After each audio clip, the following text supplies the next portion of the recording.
for City Council to go into closed session pursuant to NCGS 143-318-11A4, Economic Development Negotiations.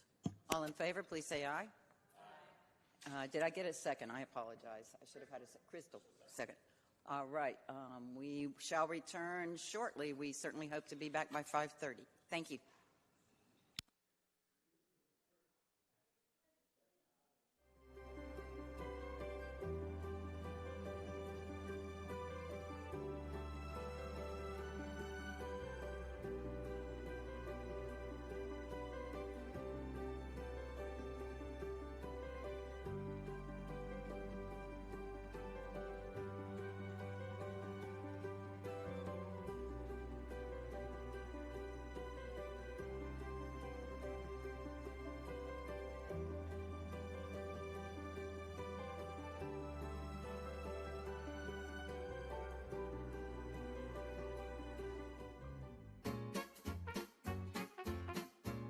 Guilford Works on Try It Today.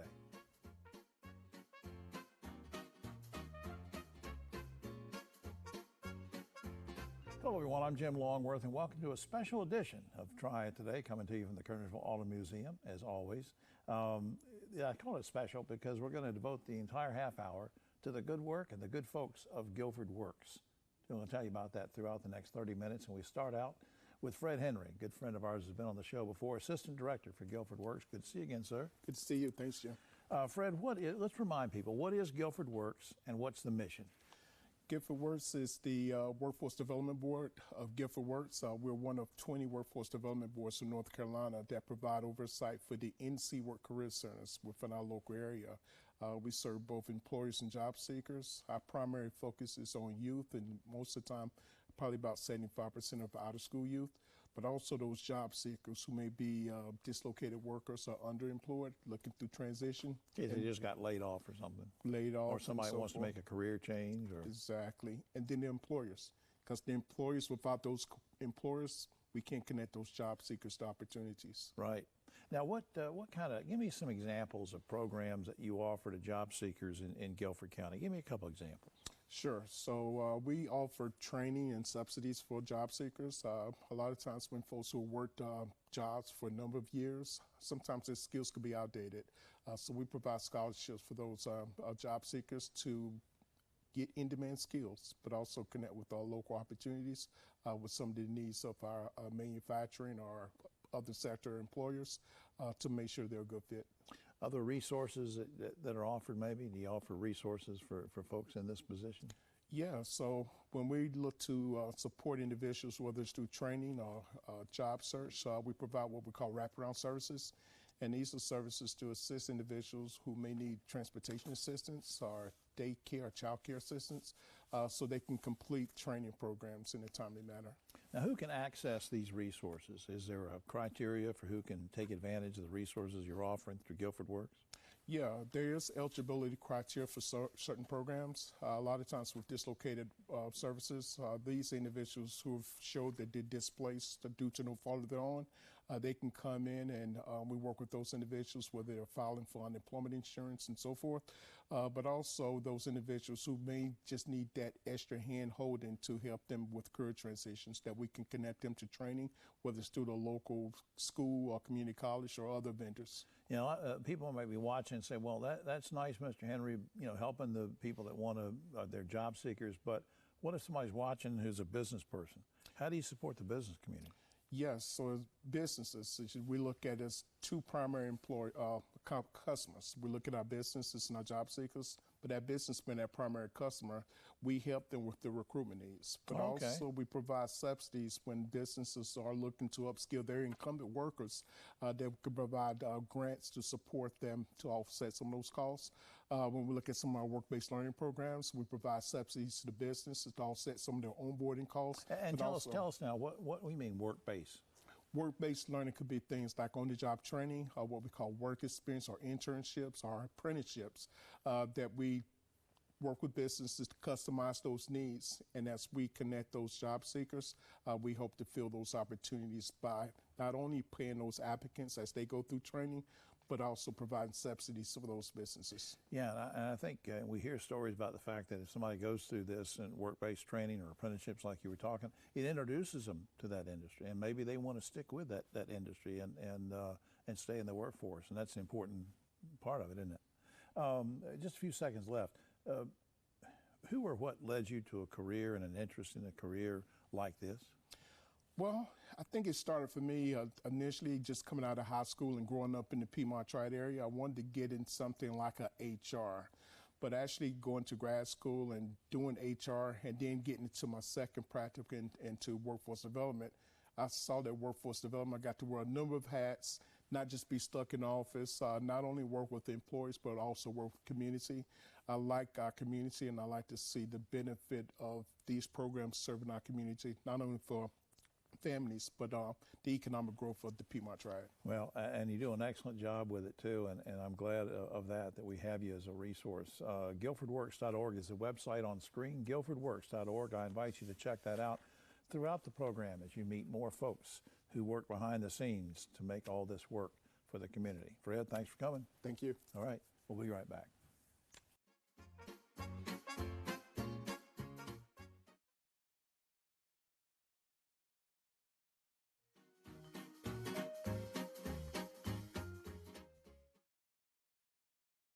Back now on the special edition of Try It Today as we focus on the good works and the good folks behind the scenes that make Guilford Works do such a great job for so many people in this area. Our guest now is a returning visitor to the show, Thaddeus Shores, one-stop operator for Guilford Works. Good to see you again, sir. Good to see you.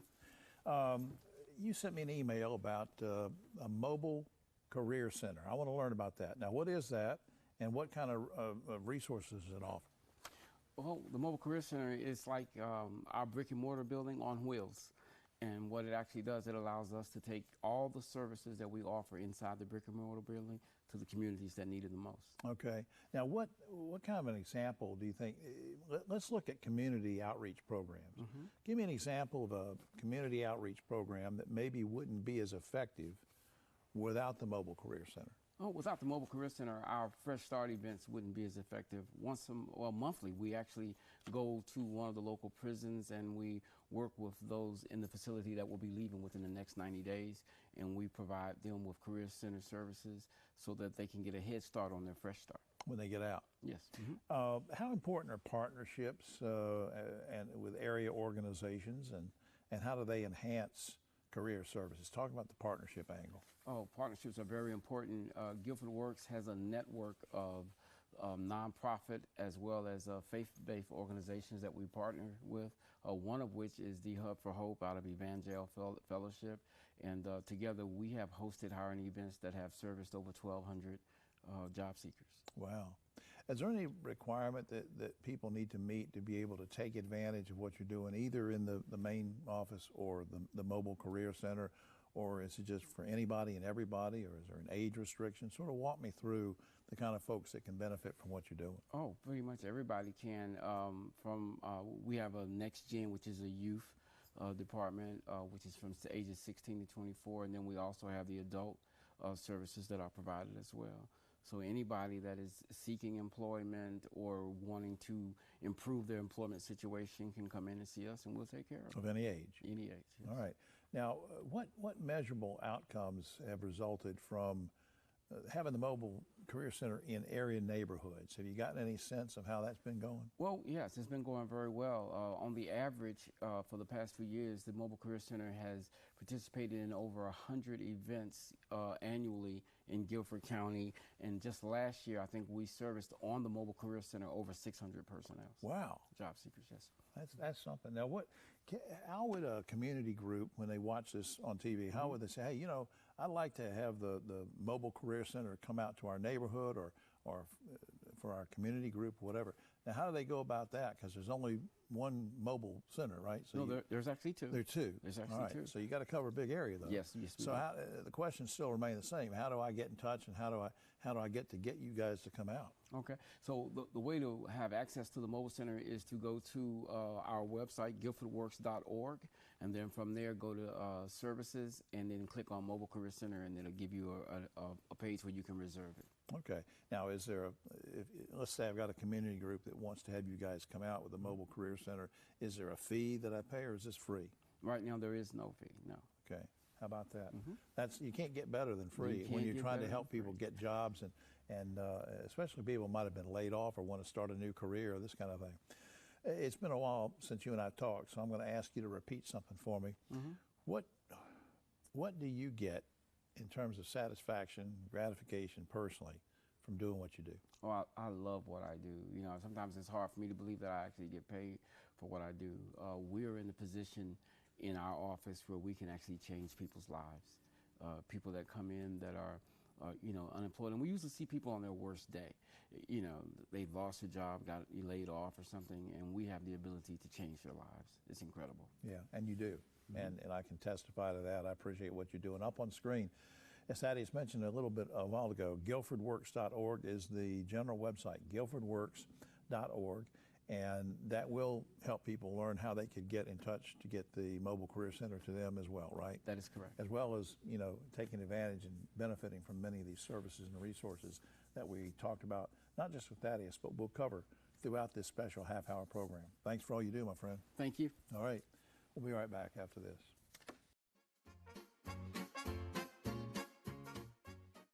Hi, I'm Jim Longworth, reminding you that Try It Today also airs on GTN Spectrum Channel 13 and streams on WFMY Plus, free on Roku and Amazon Fire.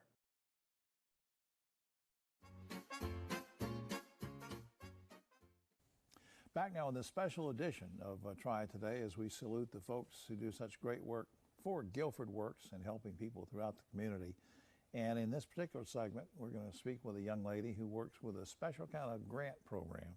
Angelica Lynn, Career Advisor for Guilford Works. Good to see you. Good to see you as well. What's the purpose of the Golden Leaf Foundation's grant program? Because you sent me an email about that one day and said we kind of want to focus on that. What's the purpose of that? Yeah, so the purpose of the program is to cover the cost for different trainings and courses within specific industries of focus. And so individuals who are seeking new job opportunities, maybe unemployed, or just wanting to change their careers, they will seek out my programs because we can cover the cost for those trainings.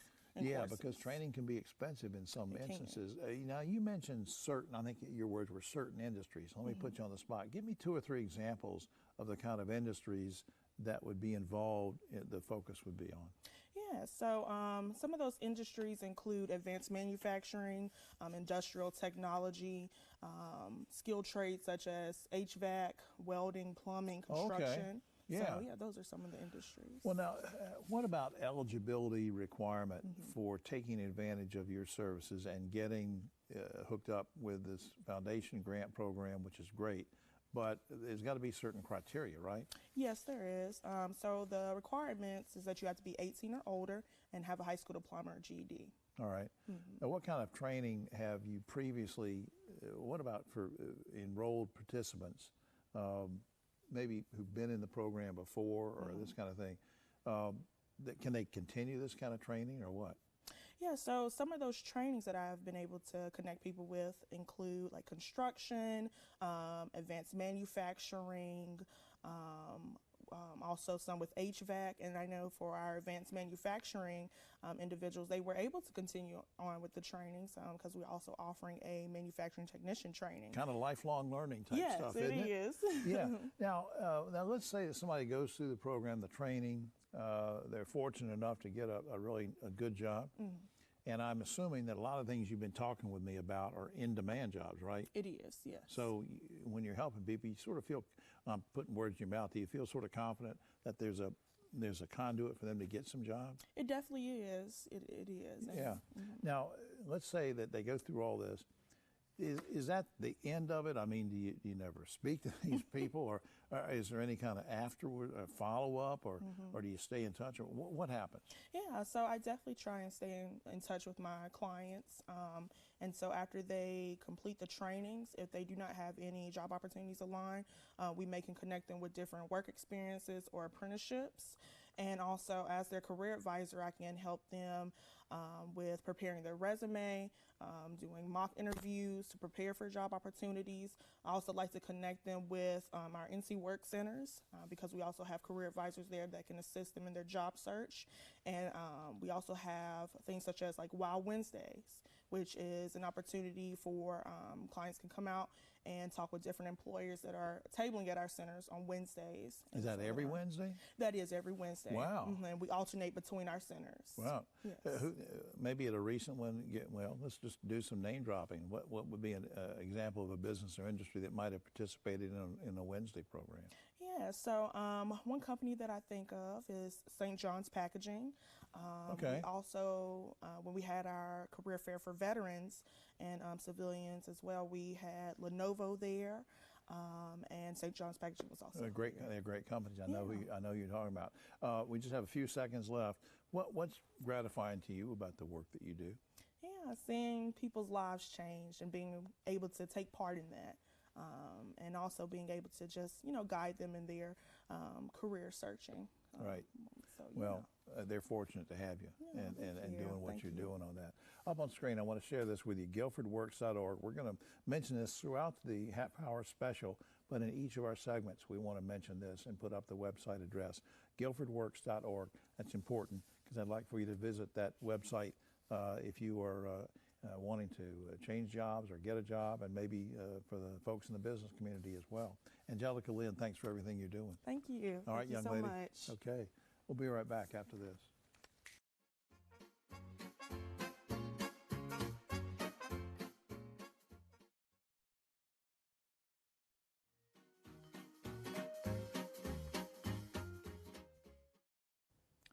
Back now on this special edition of Try It Today as we salute the folks and the good works of Guilford Works and talk to some of the folks behind the scenes that make such a difference throughout the community. With us now, first-time visitor to the show, Henri Newkirk.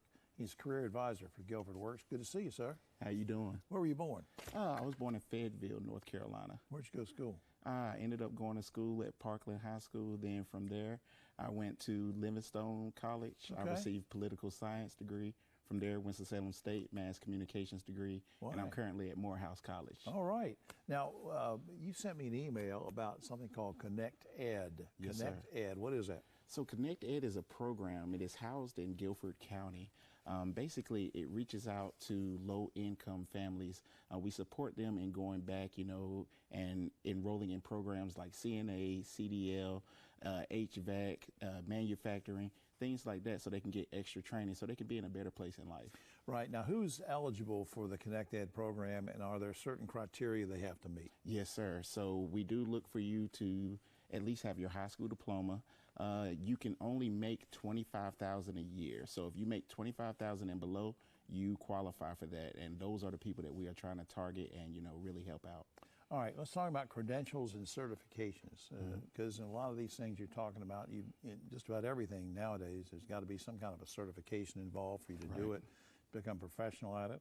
What kind of those credentials and certifications are offered through Connect Ed? So with Connect Ed, you can enroll in CNA class, go through that training, become a certified nursing assistant, get a good job there. You can go and get your CDLs and then, go and get a great truck driving job or even open up your own business.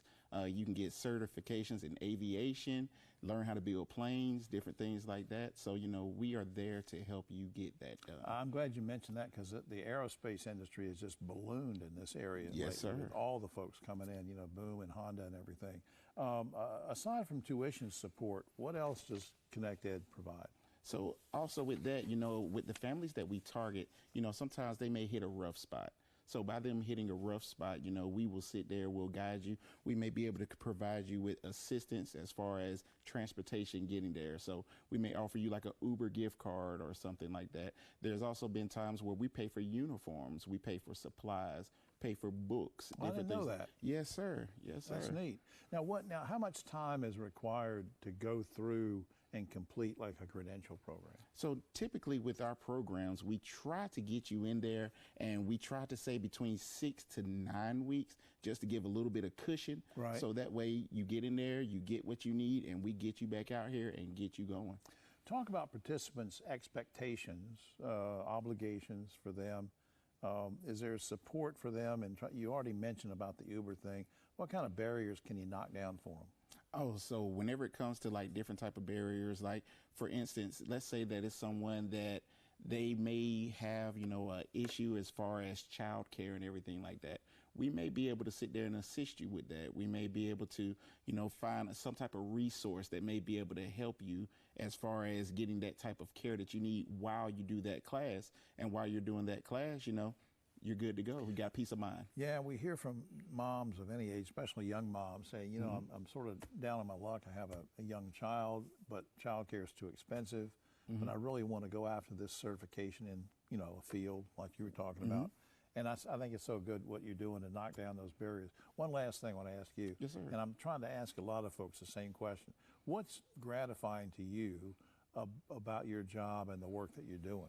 I would say the biggest thing that I take from it is whenever I initially meet someone, seeing where they are right then, and then the transformation that has taken place in such a short time. You can see the confidence is there. You can see as far as their perspective on how life is there. And you can also see they now have a go-getter and I can provide. And that is the biggest thing whenever it comes to a person that can provide. Absolutely. Absolutely. Up on screen, guilfordworks.org, as we're doing throughout the program, trying to show you this website, which is very important.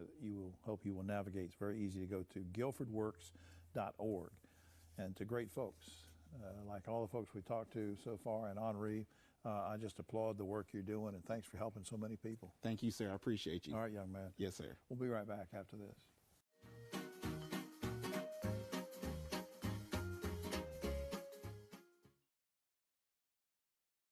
Back now for the final segment in this special half hour of Try It Today as we salute the good folks and the good work of Guilford Works. And our final guest of this half hour is Robert Carter Jr. He's Veteran Services with Guilford Works. Good to see you, sir. Yeah, great to see you, sir. All right. And as you schooled me before we started the show, that you were in Army, the only... It's the only branch of the only military. branch. No, but I do recognize our brother branches. That's right. So. Well, I'm going to ask you about that in a second. You sent me an email about something called the American Job Center. What is that? It's all the employment service centers that are across the state, across the country. They're called the American Job Centers. It used to be called employment offices or anything like that, but the original name is the American Job Center. One of the things that you wrote to me about, and I'm going to make sure I get this right, you said something about priority of service. Yes, sir. Now, what does that mean when it comes to veterans in the center? Well, any veteran that enters our American Job Centers, like NC Works, of course, receive priority of service. That means they are to go earlier or instead of non-covered persons when it comes to employment services. Yeah, because there's a lot of different kinds of transition that somebody coming out of the military goes through that other people don't, right? Yes, yeah, exactly. Tell me about this. You also mentioned something called Jobs for Veterans State Grant. Yes, sir.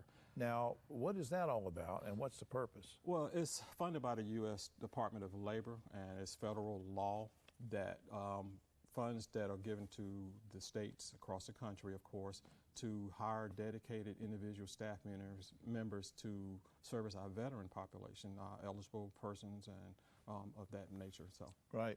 When I knew you were coming over here today, one of the things I wanted to ask you, and I don't want you to tell me it's a stupid question because maybe it is, how do you define who a veteran is? According to the American Job Centers, when they come into the service, we define our veteran population of those who have served at least 180 days of continuous service, not including basic training or school. Not including basic training. Not including basic training or school. Or either those persons who may have been called up on orders for at least one day. So, for example, a National Guard or our reservists, if they are called up on orders to be deployed for at least one day, they're considered a veteran. Now, describe the makeup of the staff at American Job Centers. Who are we talking about working there to help people? Well, in our American Job Centers, everybody's required to service our veteran population, but we do have our dedicated staff, which is considered of three main people. The first is our veteran career advisors, who works directly with the veteran population and getting them job ready. Right. Then we have our veteran business service representatives, which is that goes out and work with our employers as an advocate to hire our veteran population. And then we have what is called a hybrid, kind of does both of the job, both sets of jobs. All right, let me circle back to the asking about definitions again. Is there a difference between eligible veterans and eligible persons? No. Eligible veterans, of course, are veterans who served at 180 days, but the eligible person is considered like maybe their spouse. Okay, okay. That we also consider them eligible for our veteran program. All right, so it helps the families too. Yes. All right, I got you now. Final thing I want to go over with you is, since we were talking earlier about you being in the Army, how many years did you serve? 6 years. 6 years. Yes, sir. So what was your transition like coming out from the Army? My transition was pretty easy because when I got out of the service, I went straight to college. So I had a pretty easy transition because I knew what I wanted to do coming out. So I went directly to college with the intentions of getting a degree and then actually going back into the service, but I did. Unfortunately, Right, I didn't. right. So that gives you a unique perspective in terms of your view on how these programs that you're working with now, how they really make a difference, right? Oh, it makes a tremendous difference to our veteran population of those who that recently gotten out or have been out for a while, because we understand their language. A lot of veterans are intimidated or to go to these employers, and because of the language barrier is different because we're using acronyms and military talk. And then from the other side, the civilian world don't understand the language that we use in the military. So it's a tremendous difference. Well, I appreciate all you're doing, Robert. I appreciate it really. Thank for you. that. I appreciate you for having me here. Up on screen, as always, as we close out the show, guilfordworks.org is an important website I want you to take a look at, and please do that. And I want to thank all the good folks, Fred and everybody with Guilford Works, for making this such a special program because of all the great work they do for helping so many people. I'm Jim Longworth. We'll see you next week.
Good evening.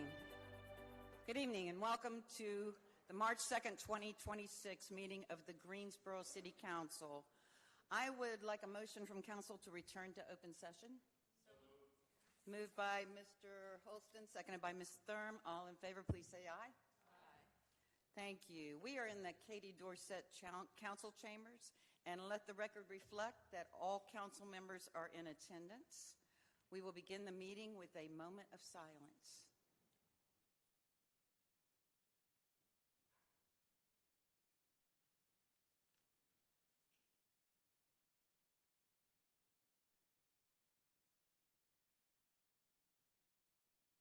Thank you, and please stand for the Pledge of Allegiance. Ms. Black, would you lead us?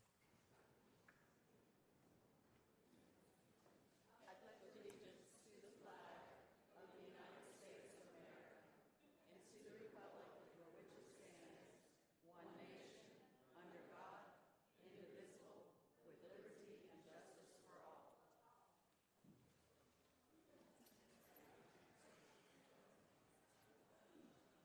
Thank you.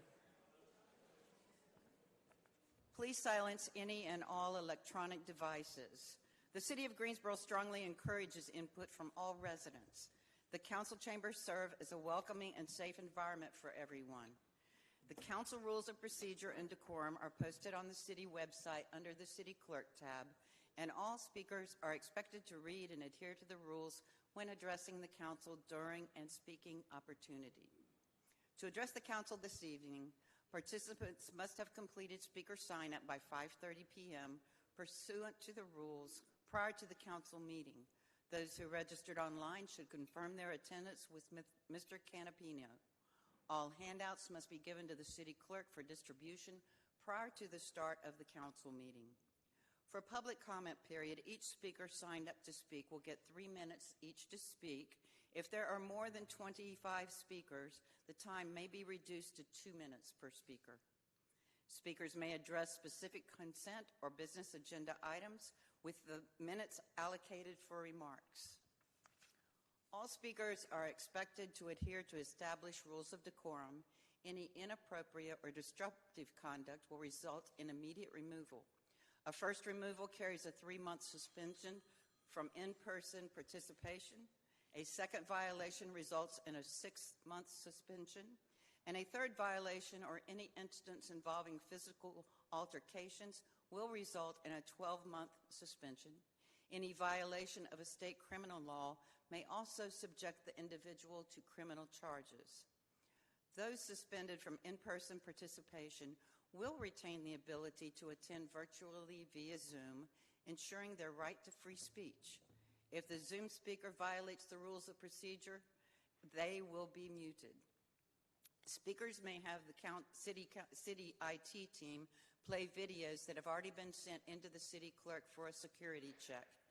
Any videos, media, or supplemental documents utilized by speakers during this meeting that are not reviewed or verified for the city for accuracy, completeness, or authenticity.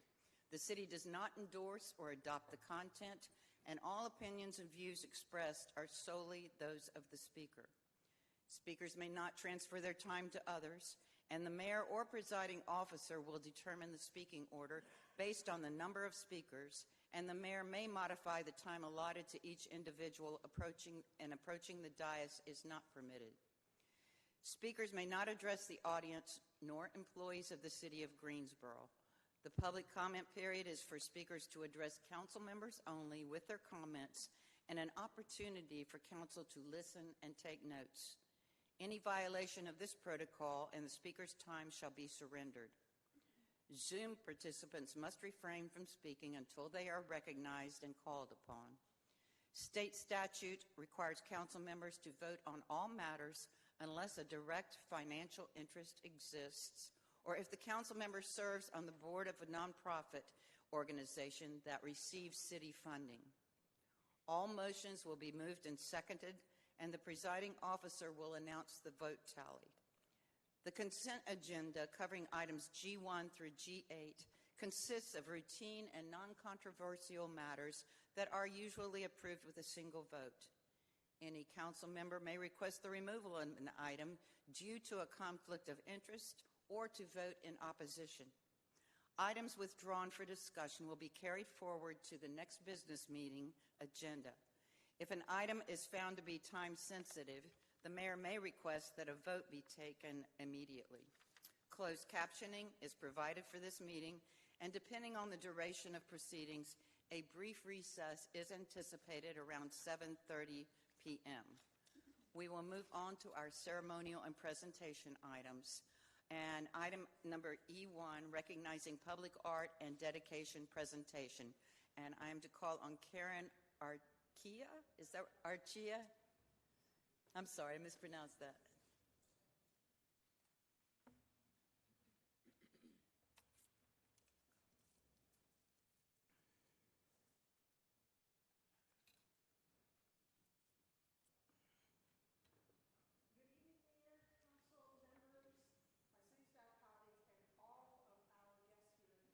I say welcome and good evening. My name is Karen Archia, and I'm on staff at Creative Greensboro, our city's Office for Arts and Culture, and I'm here to share with you about a long-standing program and a new program to beautify our municipal spaces. Downtown Arts, now in its 5th year, works with Greensboro artists to commission a new piece of art each year to display in the Melvin Municipal Office Building here. It is right outside this council chamber wall, enlarged to 10 foot by 20 foot. And it will hang there for a year. The original artwork becomes part of the city's permanent collection. This year, Creative Greensboro worked in partnership with the Community Relations Division to strengthen our commitment to beautifying and creating MMOB as a welcoming space, and our commitment to local visual artists. Together, we launched Art Municipal Spaces and brought a new series of commissioned paintings that celebrates the vibrancy, creativity, and leadership that our college students bring to the Greensboro community. These new pieces are currently on display on the plaza level this evening before they hang in their new homes here in the MMOB. We have the artists here today, most of them, so I'm going to call out their name and ask them to stand. Our Downtown Arts Special Commission artist, Carrington Gardner. The artist whose work was chosen for Art Municipal Spaces, David Haynes, Deval Emmett, Alexis Levine, Na-Se Lee, who created our special commission series that honors college students, Travis Hicks, and I think that is all of this evening. Let's give them a hand. Thank you.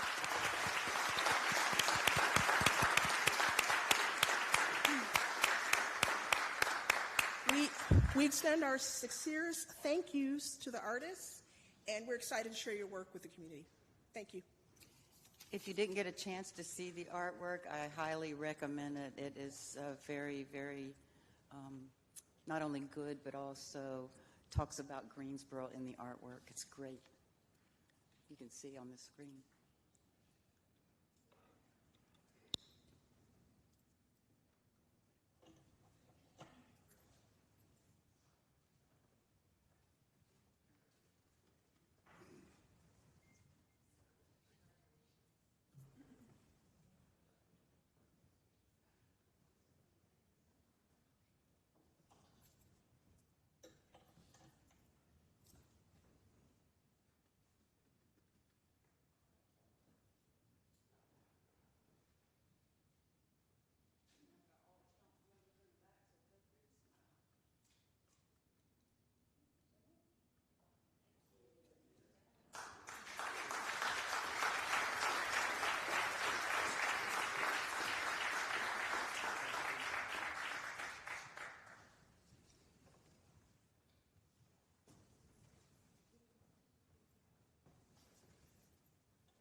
All right, moving on to item number E2, resolution recognizing the 50th anniversary of Deep Roots Market. Councilmember Parker.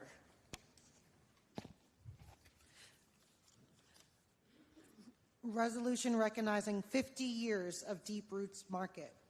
Whereas Deep Roots Market began in 1960s as a small vegetarian buying club in the basement of Guilford College dormitory, created by local residents who believed in access to wholesome food and the power of cooperative economics. Whereas in 1976, the Buying Club was formally incorporated as Deep Roots Cooperative, established a storefront business and marking the beginning of 50 years of service dedicated to the needs and goals of member owners, shoppers, and the greater Greensboro community. Whereas in 1990, the co-op relocated to Spring Garden Street, where for 23 years it faithfully served the nutrition and wellness needs of Greensboro and the surrounding communities, operating with determination, volunteer spirit, and deep community support. Whereas in March 2013, Deep Roots Market moved to its current home at 600 North Eugene Street in downtown Greensboro, expanding to meet the needs of a growing membership and helping to strengthen the vitality and revitalization of the city center. Whereas Deep Roots Market has flourished into a full-service grocery market and cafe with nearly 50 staff members and more than 5,500 member owners, remaining true to its roots as 100% cooperatively owned, democratically governed, and community-driven organization committed to doing business for good. Whereas Deep Roots Market has supported local farmers, producers, and small businesses for 5 decades, strengthening Greensboro's local food system and providing residents with natural, organic, and locally sourced products. Whereas the co-op Living Tree project, designed by the Greensboro master sculptor Jim Gallucci, symbolizes the market's history and community spirit through the use of repurposed materials from Greensboro's last downtown grocery store, uniting past and present and rooting the cooperative in its center city home. Whereas the story of Deep Roots Market is one deeply rooted in community collaboration, creativity, and shared purpose, reflecting the values of inclusion, sustainability, and service to others. And now, therefore it be resolved by the City Council of the City of Greensboro that the City of Greensboro proudly congratulates Deep Roots Markets on 50 years of service and expresses sincere appreciation for 5 decades of contributions to community health, local enterprise, and cooperative spirit. That this resolution is presented as an official expression of gratitude and best wishes for continued success in the years ahead. Adopted this day, 2nd day of March 2026. And you would like to make that motion, Councilwoman Parker? I'd love to make this motion. Thank you for Deep Roots for being a blessing to our city. Congratulations to both just District 3 and our city at large. And I'd do I like hear to a make second? a motion. Seconded by Mr. Holston. All in favor, please say aye. Aye. And that passes 9-0. All right. Is there someone here to accept the resolution? Yes. And if you'd like to say a few brief words? Super.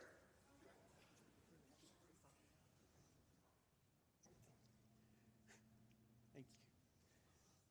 Thank you very much, Madam Mayor, City Council, Councilmember Parker. Thank you very much.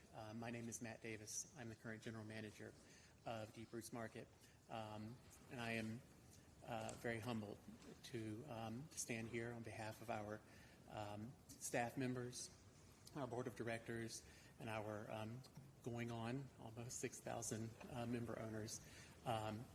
We are so grateful to be a part of this community.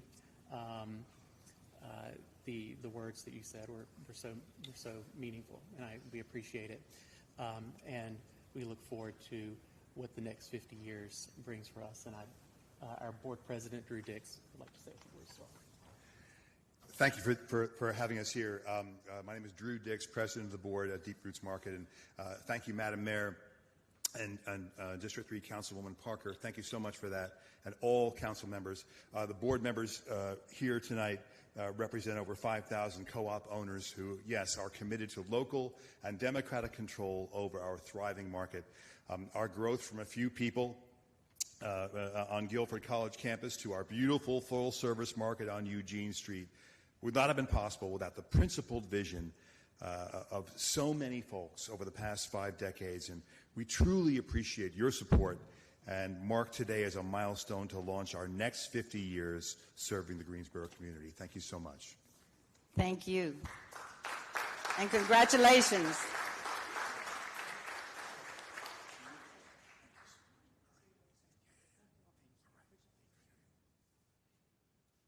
Thank you.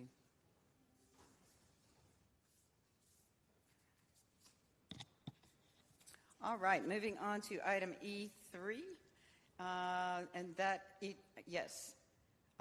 E3, resolution recognizing March 2026 as the Developmental Disability and Traumatic Brain Injury Awareness Month. I will be reading that resolution. Whereas a developmental disability is a diverse group of chronic conditions that are due to mental or physical impairments that arise before adulthood. Whereas the condition is likely to continue indefinitely and limits the individual in 3 or more of the following areas: self-care, receptive and expressive language, learning, mobility, self-direction, capacity for independent living, and economic self-sufficiency. Whereas the condition creates the individual's need for a combination of special interdisciplinary services, individualized personal-centered supports, and other forms of long-term assistance that are individually planned and coordinated. Whereas the disability experience is a natural part of life and is valued as a part of our rich diversity.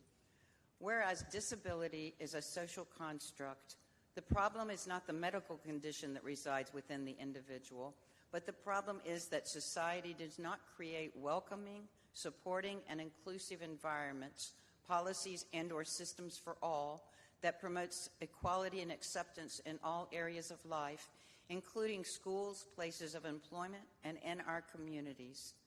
Whereas the most effective way to increase awareness is through everyone's openness to learn and acknowledge that there are systemic barriers that reduce the likelihood of those with disabilities enjoying equitable experiences and living independent, productive lives within their communities. Whereas policies must be developed, attitudes shaped, and equitable experiences be offered to all individuals, including those with developmental disabilities. Whereas residents should do all in their power to recognize the value of the disability experience in our lives and the valued role it has in our rich diversity, and recognize the barriers presented to those with disabilities across all aspects of their lives. And we should create ways to include everyone, especially those with developmental disabilities, to be fully included in all aspects of life, understand the losses, financial, spiritual, human rights, contributions to community, and otherwise, when our communities segregate and create barriers for those with disabilities. And we should demand policymakers no longer invest in this segregation and should create inclusive, equitable policies and systems for all. Now, therefore, be it resolved by the City Council of the City of Greensboro that City Council recognizes March 2026 as Developmental Disabilities and Traumatic Brain Injury Awareness Month in Greensboro, North Carolina, adopted this the second day of March 2026, and I will move that resolution. Do I hear a second? Second. Seconded by Mrs. Thurm. All in favor? Please say aye. That passes 9-0. And yes, would you like to go ahead and speak? And give us your name, please. Good evening, everyone. My name is Sherelle Gales. I'm the current chair of the Greensboro Mayor's Committee for Persons with Disabilities. We're so excited to have the adoption of the proclamations for Developmental Disability and Traumatic Brain Injury Awareness Month. We continue to meet every first Thursday virtually via Zoom, 8:30 to 10. So if anyone would like to join our meetings, our landing page is on the City of Greensboro website, and we would love to have you integrated for inclusion and opportunities to create a barrier-free community. Thanks for having us. Thank you so much. I'll bring you the resolution.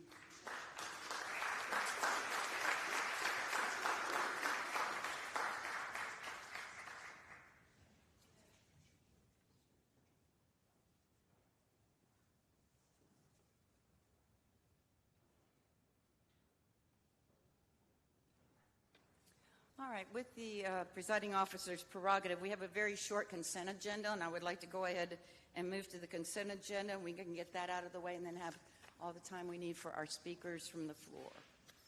So, let's see. I would like to ask for a motion to adopt the consent agenda. Moved by Mrs. Thurm. Seconded by Ms. Roth. Council, please vote.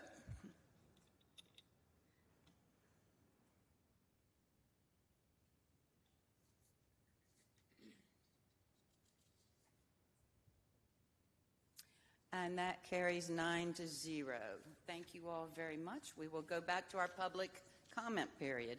Now is the time for speakers from the floor on non-agenda items. This is an opportunity to hear from anyone wishing to speak, and this is a time of listening for the council. The subject that you bring to us will be noted, and if it requires action or a request, the city clerk or city manager will note as such and provide steps for any required response or after action. Please make sure your contact details with the city clerk to facilitate communication. Now, it is the prerogative of the chair, because we have so many speakers, to bring it down to 2 minutes, but we will leave it at 3 minutes. We just ask that you, if you are going to not use the full 3 minutes, that is fine. We will hear what you have to say. So let me start with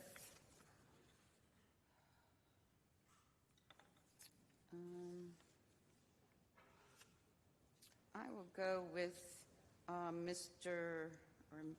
Tacoma Bowen.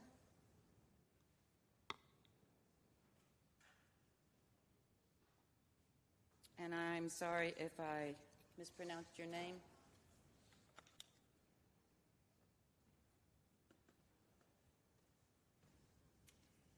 And you can come up to the podium. After Ms. Bowen, you have Mr. Perdue, Mike Perdue.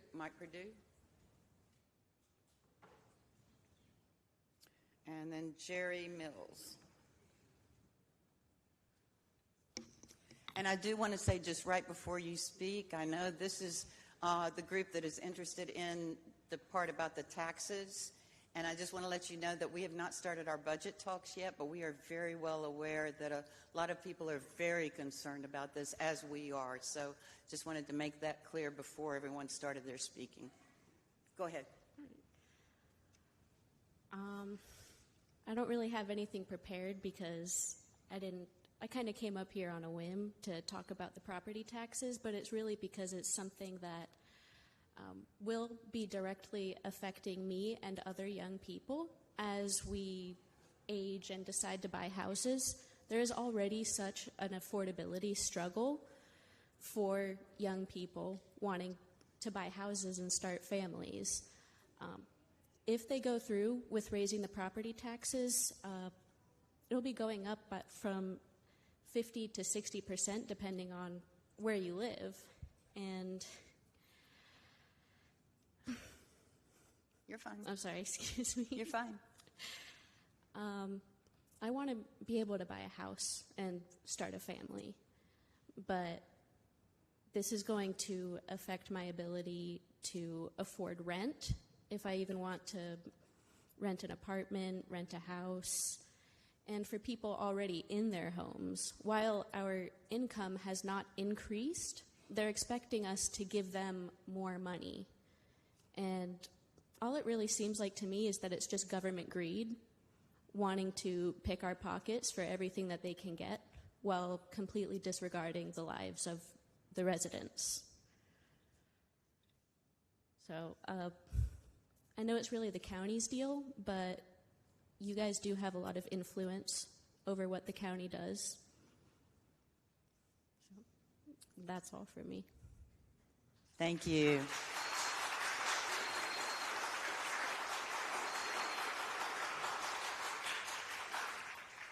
Mr. Perdue. Hello, my name is Mike Perdue, 500 Westgate City Boulevard, Greensboro. City Council members, Madam Mayor, thank you for your service, first of all. Just so everyone knows that the city taxes in Charlotte is 0.27, taxes in Wake County is 0.51, the city of Raleigh is 0.35, taxes in Guilford County is 0.73, and the city of Greensboro is 0.67. The North Carolina 100 counties, the average is 0.58. So just to let everybody know where we stand with the numbers. and obviously the numbers ultimately affect the what the out-of-pocket expense is that you're paying on your taxes, where the city typically is about 45% of your tax bill and the county is about 55%. So now that the county obviously is revalued everyone's property and everybody's seeing somewhere between a 30 to 100, I've heard as much as 110% increase, both in the city and the county is obviously going to need to drop their tax rate when they work on their budget this coming June. So on behalf of myself and thousands of taxpayers, citizens in Greensboro, the same citizens that each of you asked for their vote a few months ago stood up and voted for each of you. These citizens are now standing up and asking that you make a commitment tonight, that you will direct the city manager that when he brings you a budget in 26-27 budget, that he'll bring you a budget that neutralizes the negative impact that any increase may have on property tax owners, obviously by lowering the tax rate. If both the city and county does not reduce the tax rate, it could be devastating for property owners and renters. We talk about affordable housing. Renters is getting affected by this. If you own property, when your property taxes go up, it's a pass-through to your renters. So we got to understand that the renters is going to be impacted by this. And talking to a lot of the renters or property owners that own rental property, they're talking that the rent could go up based on the numbers they received on their taxes, as much as it potentially could be as much as $2,400. That's $200 a month on renters. I mean, think about that. Property owners are seeing, I've talked to a lot of property owners, they're seeing potentially, if the rates hold as they are, anywhere from $125 to $200 or more per month on property owners and renters. This is serious. We got a problem. And also, I've spoke with the county tax manager and the county. They haven't sent the commercial properties yet. And talking to them, the commercial properties are projected to go up anywhere from 100 to 300%. Folks, that's a problem. You're talking about seeing businesses closing downtown. This is going to go back to what I remember in 1975 when downtown was deserted and buildings boarded up because. Thank you for your time.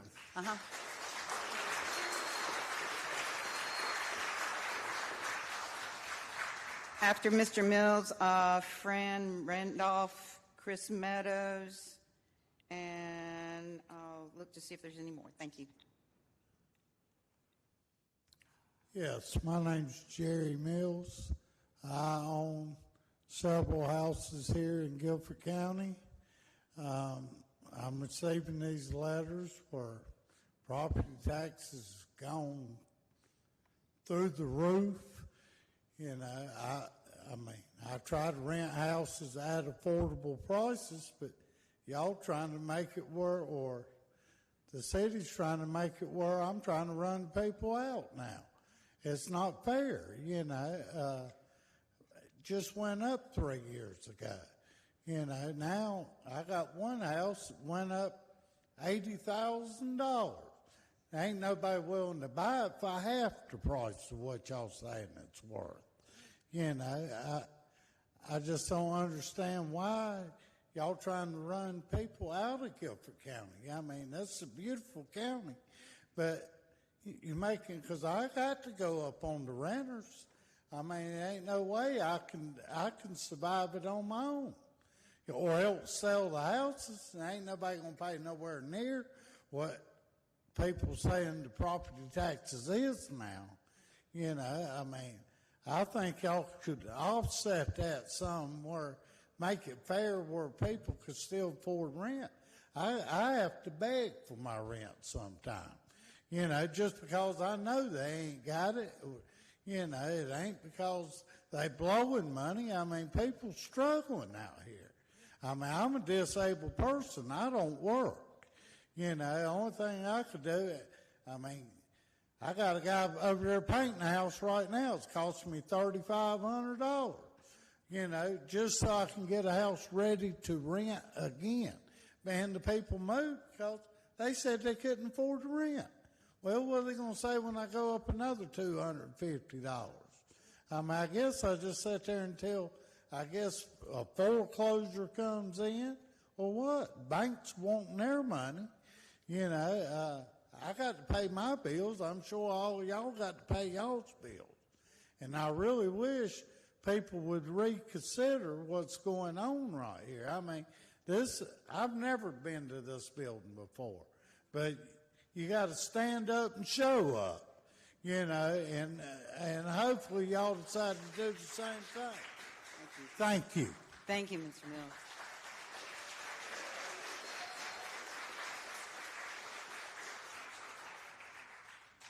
And I do want to say we have not set our property tax rate yet, so that will come during our budget season. So, yeah. Yes, ma'am. Yes, I'm Fran. Can you hear me? Yes. Okay. This is about taxes, which are money, and anything that has to do with money, you need to follow the money. If our taxes do, in fact, explode, as my tax assessments indicate they're going to, where is all this money going? If this money is going for public services to help people who need public services, that's one thing. If this money is going to further the profit of giant corporations, you need to get our taxes down and just tell them no. I thank you for your time. Thank you so much. Mr. Meadows, followed by Aiden Lawrence. Is there anyone else who was signed up for taxes? That's what I want to ask first. If they signed up. Okay. All right. Mr. Meadows, then Aiden Lawrence, and then Jason Hicks on a different matter. Good evening. My name is Chris Meadows. I'm a native of Greensboro. I've been here 58 years. And I love Greensboro. It's a great city. It does have potential to be even better, in my opinion. Guilford County is a great county, and we need to keep it that way. But raising our taxes to the level to match the valuations is really going to hurt the overwhelming vast majority of the residents of Guilford County and Greensboro. The system, I don't know who put the system in place for the appraisals and the revaluations, but from what I can see and hear, it is highly flawed. My valuation went up 73%. My next door neighbor, 74%. Across the street, 46%. On the other side of me, 44%. Down the street, about a half a block, 36%. How can we all live on the same street in the same neighborhood and someone has 36% increase and someone else has a 74% increase? That there is no good answer for that.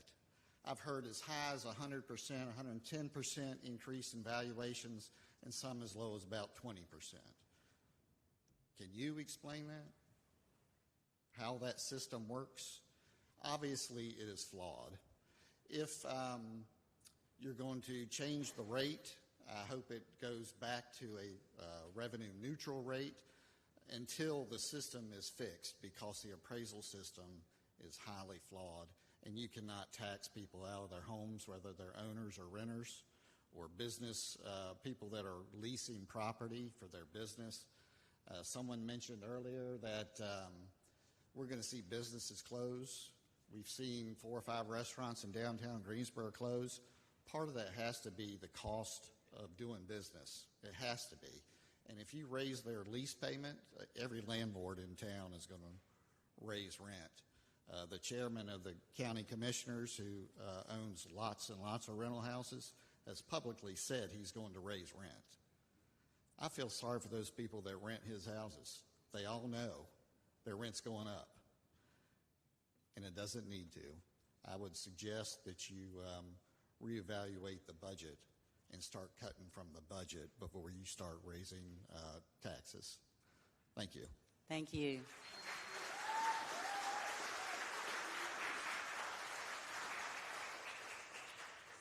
Aiden, followed by Jason Hicks, followed by Angela Moore. Angela Moore. And she is on Zoom.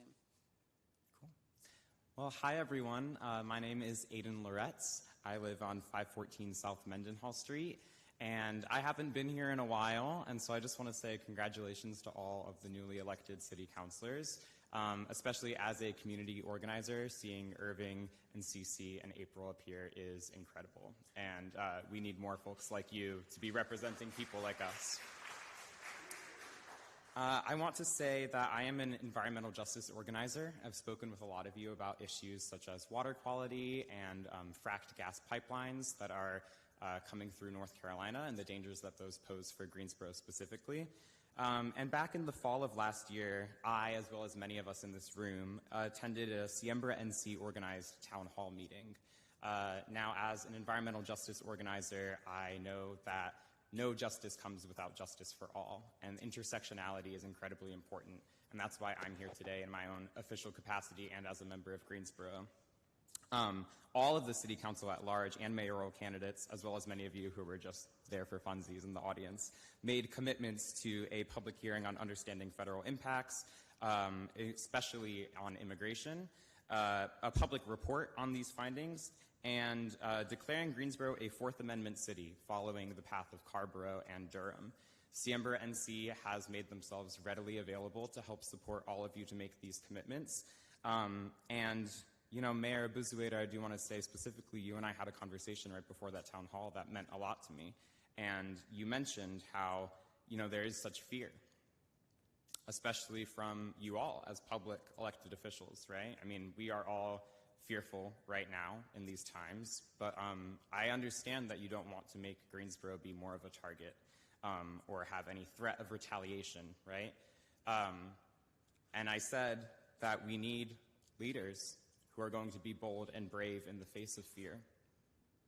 And later in that meeting, you said to everyone in your comments that I will be a mayor for every resident of Greensboro. And I know that meant a lot to me and a lot of other people in that room. So I just want to encourage all of you to follow your word, to do the things that you committed to, and to do them quickly, because time is of the essence. And even though it's scary, we're all scared, and we need people to take action in the face of fear. So thank you, all of you, and you all should know where to reach me if you want to chat about environmental stuff. But thanks so much. Thank you.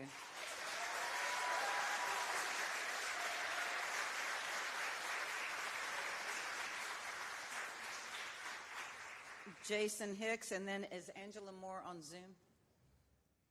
She is, okay. Good evening, Council. Before I get started, I'm going to start with a Nancy Vaughn quote and say that I hope that the folks that are here talking about taxes will go across the plaza and talk to the county. But anyways, at every turn, when our community has called to end regulatory stops, we've been told to wait. Wait for more data, wait for more reports, wait for more studies. Decades have passed under that same refrain. Tonight, I'm here to ask you to act, not tomorrow, not next year, but now, for the safety, the dignity, and the soul of our city. When rumors surfaced about an ICE detention facility, we saw how fast government could move. The ACL memo went out on January 29th. By February 17th, the City Council had amended its land development ordinance to block detention centers. That is how fast action can happen when there is the will. Yet for decades, calls to reform how black people are policed have been met with minimal change. So I challenge the white people in this room, especially those who speak the language of justice, to join this fight around policing. The most dangerous actor in this city, in my opinion, is not the open bigot. It is the progressive who perfects the language of justice while defending the systems that deny it. It is time to end regulatory stops. Stops that treat our neighbors as suspects for no reason and focus on what truly threatens lives: speeding, reckless driving, and real safety hazards. As we're in the process of hiring a new police chief, I've asked the city manager several times now whether there will be community forums with the finalists, and the very forums we were promised during the input sessions for this process. I've yet to receive a response, but I want to name that I hope we will still have those forums as the community would like to be heard. This is a test of conscience, a test of courage. Let us not be the people who speak justice while maintaining injustice. Let us act, let us be accountable, and let us make our city safe, fair, and just for everyone. Thank you.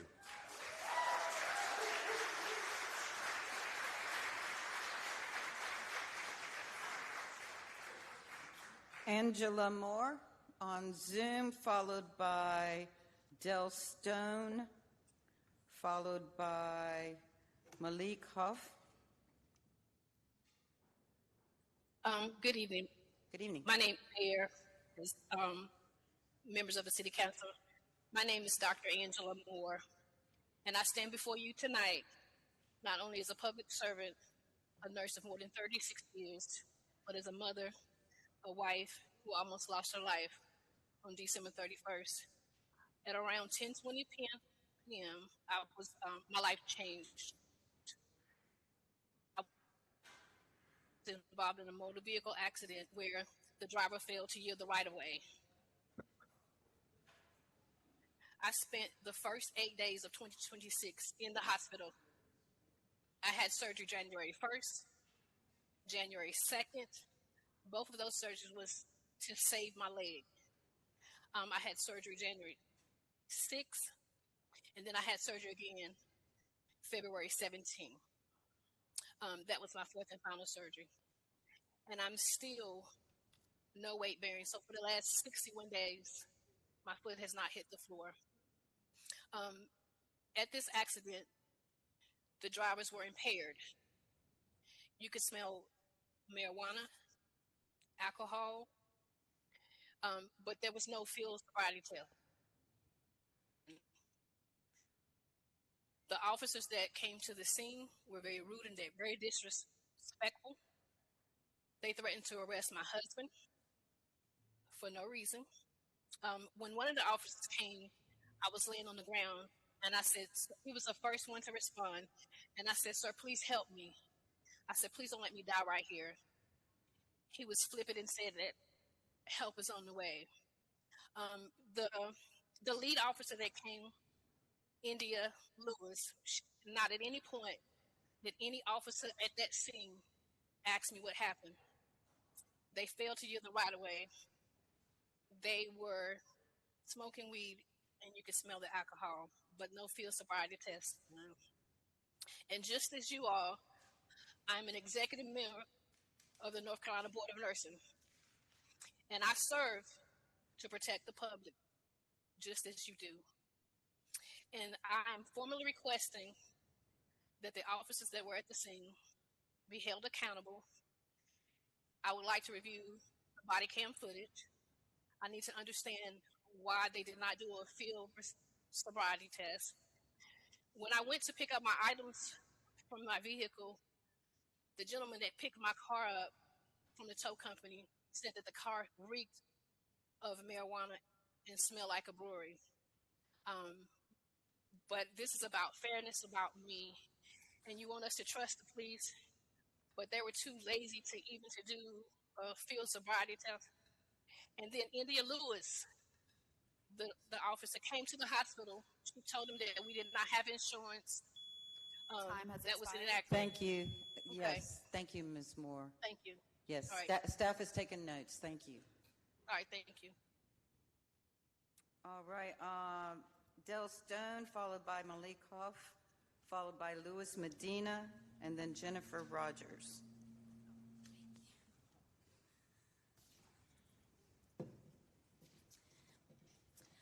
Hi, Del Stone. So last month I spoke about the flock cameras that are installed around our city. These systems are part of a broad fabric of surveillance that is of imminent concern to residents and visitors, as they have been shown to be used by federal agencies, including the Department of Homeland Security.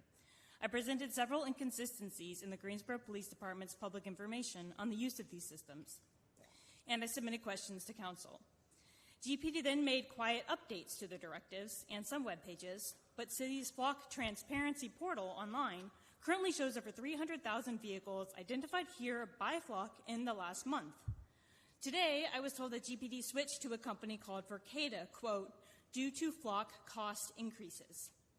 This is concerning.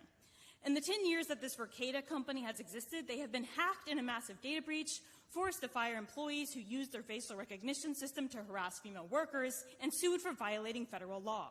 Vercada has been the subject of reports exposing lax device security, excessive focus on profit, false positive facial recognition rates up to 85%, and a complete lack of evidence that their use reduces crime. I was also told today, quote, as it relates to the Real-Time Intelligence Center, we are not using that program for, in quotes, surveillance. In most instances, GPD is not interested in just watching live feed cameras. This is insulting. It shows an utter lack of respect for residents subject to these systems. Data collected is data that can be used. Residents deserve to know how, when, where, and to what extent they are being surveilled. For basic privacy and due to the mounting threats of fascist persecution on the premise of immigration enforcement. Notably, I have still received no answer to the question, can GPD assure residents their personal data is not accessible to immigration enforcement? We know what this administration is doing under the ambit of immigration enforcement. It is not about public safety. It's not about law enforcement. The more the administration insists it, the more aggressively they pursue it, the more obvious the lie becomes. This is about control. It's about consolidation of power. It's about personal profit for a few, premised on the suffering of millions. Through the use of private surveillance systems, city government facilitates the machinery for the over-policing and the persecution of vulnerable communities whose numbers continue to grow. While many around the country are standing up firmly against the expanding surveillance state, the best that we've gotten from this council so far are vague statements and coincidental zoning amendments that erect some extra hoops for the construction of immigration detention centers. We need more than tepid statements. We need more than speed bumps for fascism. The council should take the concerns of constituents seriously, hold meetings with community members, convene public hearings on the impacts of federal overreach, and make a firm commitment to fulfill the obligation of your office to protect those who elected you to serve them.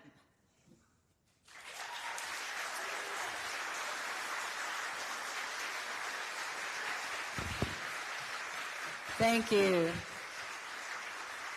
Malik Huff, followed by Louis Medina, followed by Jennifer Rogers, followed by Ben Holder.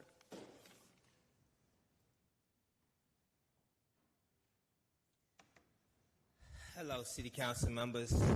As you look in front of you on your screens right now, I have the AI system of me and what I'm bringing to downtown Greensboro, to DGSO, and downtown Greensboro for my homeless members.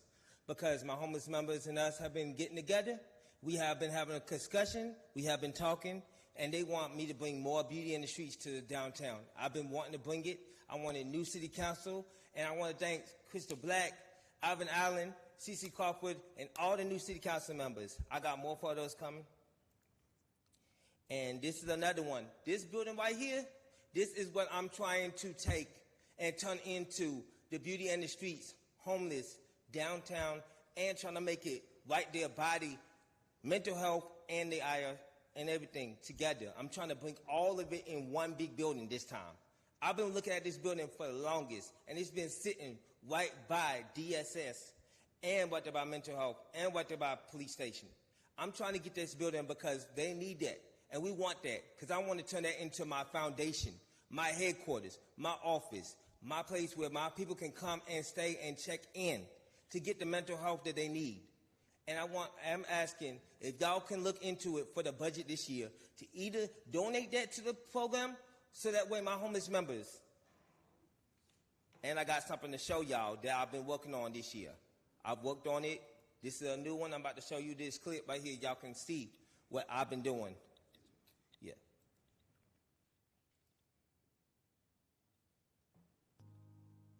This right here gonna bring it all to you.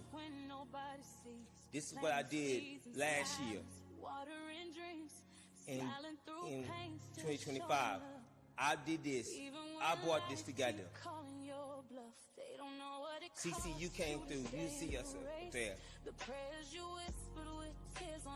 This is what I want y'all to see. What's been going on. What's behind the scenes. What I've been doing.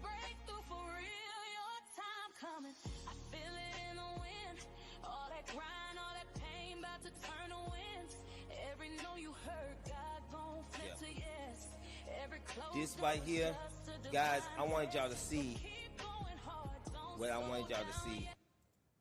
That right there is what I wanted y'all to see of what I've done. 2025, October 18, 2025, I did that. I brought that to the streets. I'm trying to bring my beauty in the streets out here. I done fed them. I done brought them enough. I need the city to come together and show some love back for my people. Because my homeless community, we tired of being out on the streets. They're tired. They've been coming asking me. They asking me to keep coming to city council, and I'm keep bringing it, and I'm going to keep bringing it up. And I want to see changes this year. We want to have better places so that way we can sleep at night. We want it all. Thank y'all. Thank you, Malik.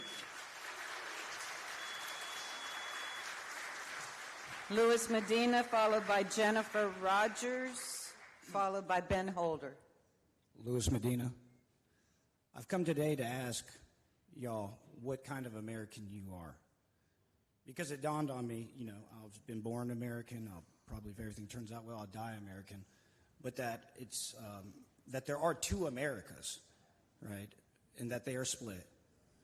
I don't mean right and left. I don't mean black and white. I don't mean man and woman. I mean that there are distinctly two Americas. And depending on which one you side with defines what kind of American you are. On one hand, there's the American, the working class American, who goes to work every day with the idea that they can bring back enough to take care of themselves and their loved ones. They're constantly, rent's going up, wages are stagnating. I heard a lot of people talk about taxes increasing, right? And then there's this other America, right? That wants more. The same America that has bombed 8 countries this past year. The same America that has funded a genocide with our tax dollars. The same America that has appeared in those Epstein files. And the same America that is occupying Minneapolis and other cities in this country and locking children in cages. This other America. So when I ask you what kind of American you are, I mean that. A lot of you were voted in as progressives, right? Some of you clearly were voted in just to keep something worse out. But some of you, people believe in, right? But when I hear things like, that it is speculation, that the constituents' concerns are just simply speculation, that the possibility of building a detention center in this city is just speculation, and I see some sort of swiveling to the side to avoid saying what you stand for and supporting the people who have asked you to support them, it makes me wonder, what kind of American are you? Because the truth is, it's not speculation. It's reality. The fascist takeover in this country is not speculation. Those children in concentration camps are not speculation. Those people who have been shot of U.S. citizens are not speculation. None of it is speculation. I know a lot of us, we can see that Iran was bombed. We see it on social media, and we can just go to work and pretend. These things have consequences. So I ask you, I implore you to stand boldly with the people, as you've just heard them, right? And take a side of a very specific American. Because what side, what sort of America you're willing to accept defines what kind of American you are.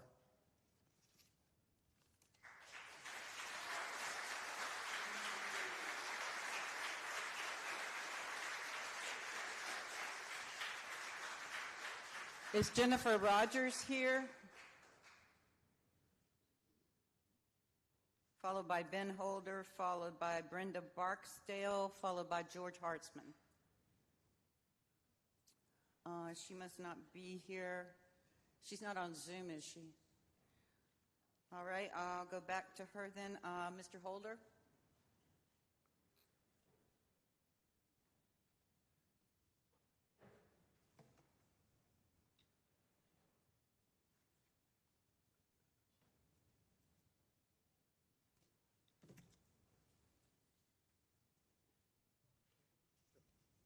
My name is Ben Holder. I would like to play a video tonight.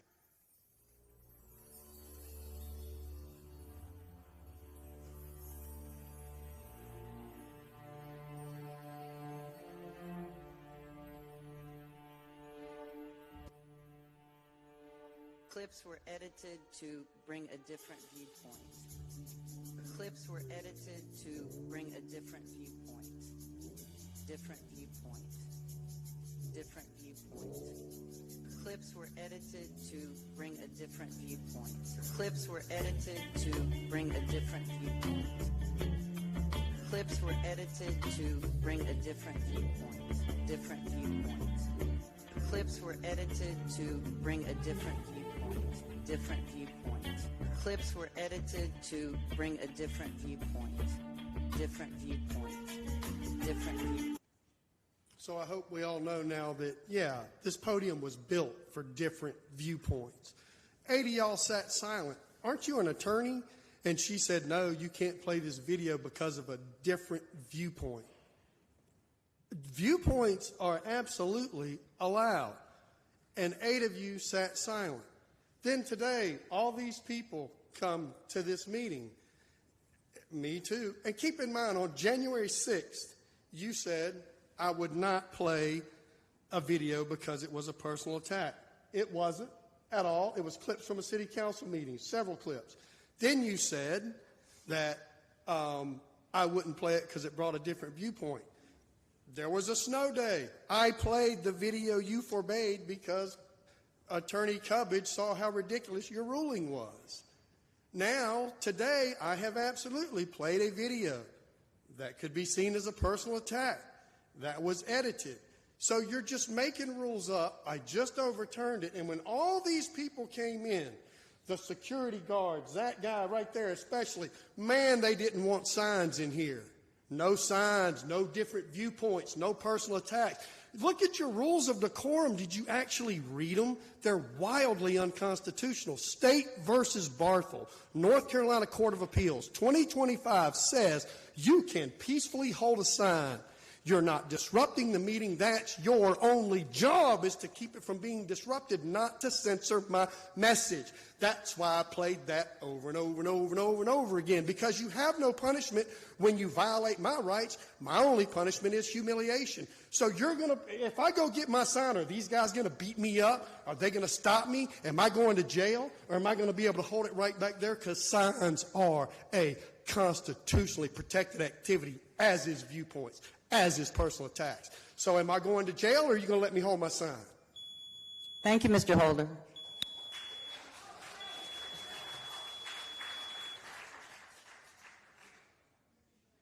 All right, I have Brenda Barksdale, followed by George Hartzman. Is Mr. Hartzman here?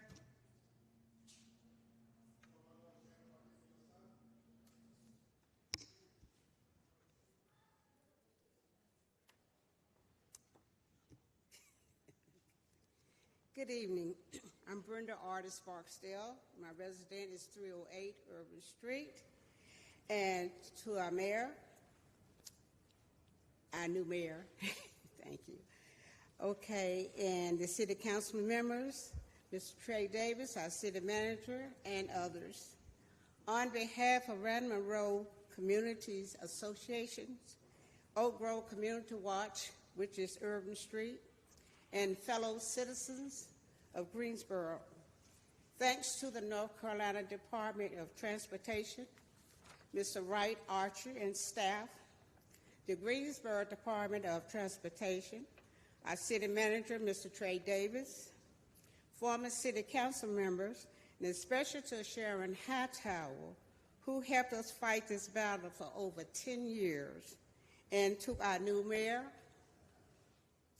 our re-elected 2 city council members, forgetting left turning signals on Randaman Road and Meadowview, where there has been 6 fatal accidents there.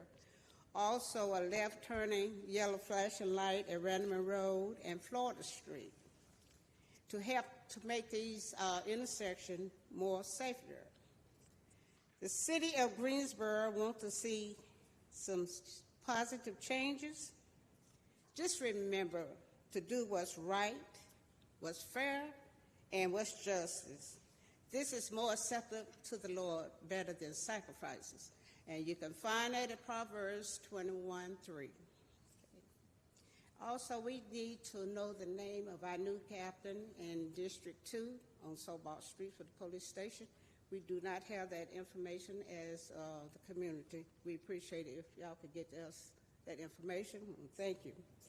Well, this is all I really have to say, and I just want to welcome the new city council members. God bless each one of you. Have a blessed night, and thank you so much for listening to us. Thank you. God bless. Okay, Mr. Hartzman is not here, I don't believe. Allison Gutierrez.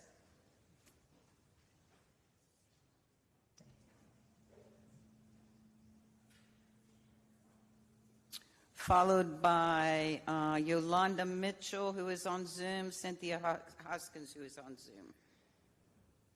Yes. Good evening. I want to make it clear that I am here solely as a representative of the immigrant community. I stand before you with a heavy heart, witnessing the continued suffering of Latino and Chicano communities across the nation. Mass deportations of our working neighbors, indiscriminate ICE raids of local restaurants, and state-sanctioned intimidation tactics have torn families apart and have left communities living in fear.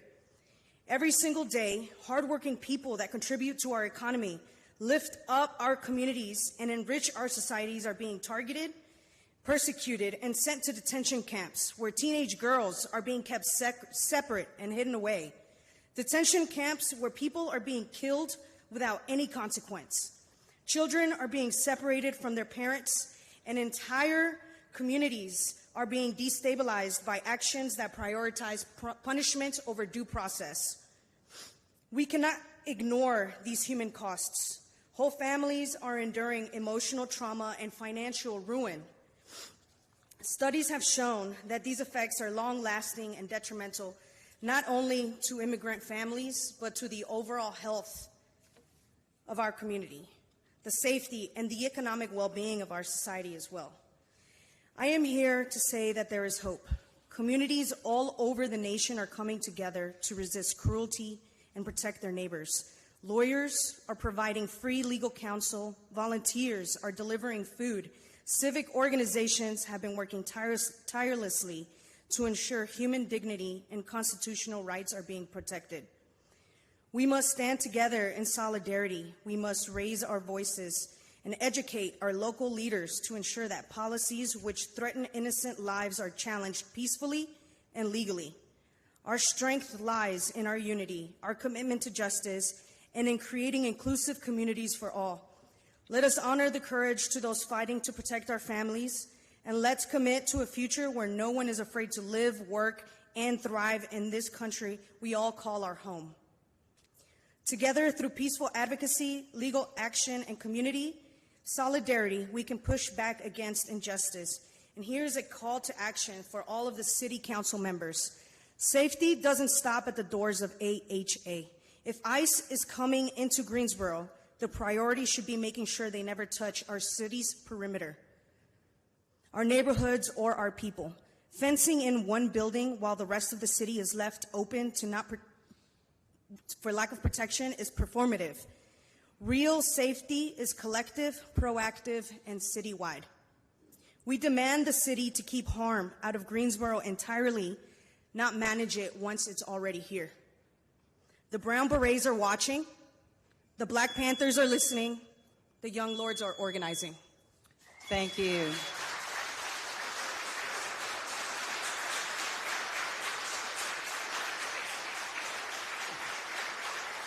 Thank you. I have Yolanda Mitchell on Zoom. Go ahead, Ms. Mitchell.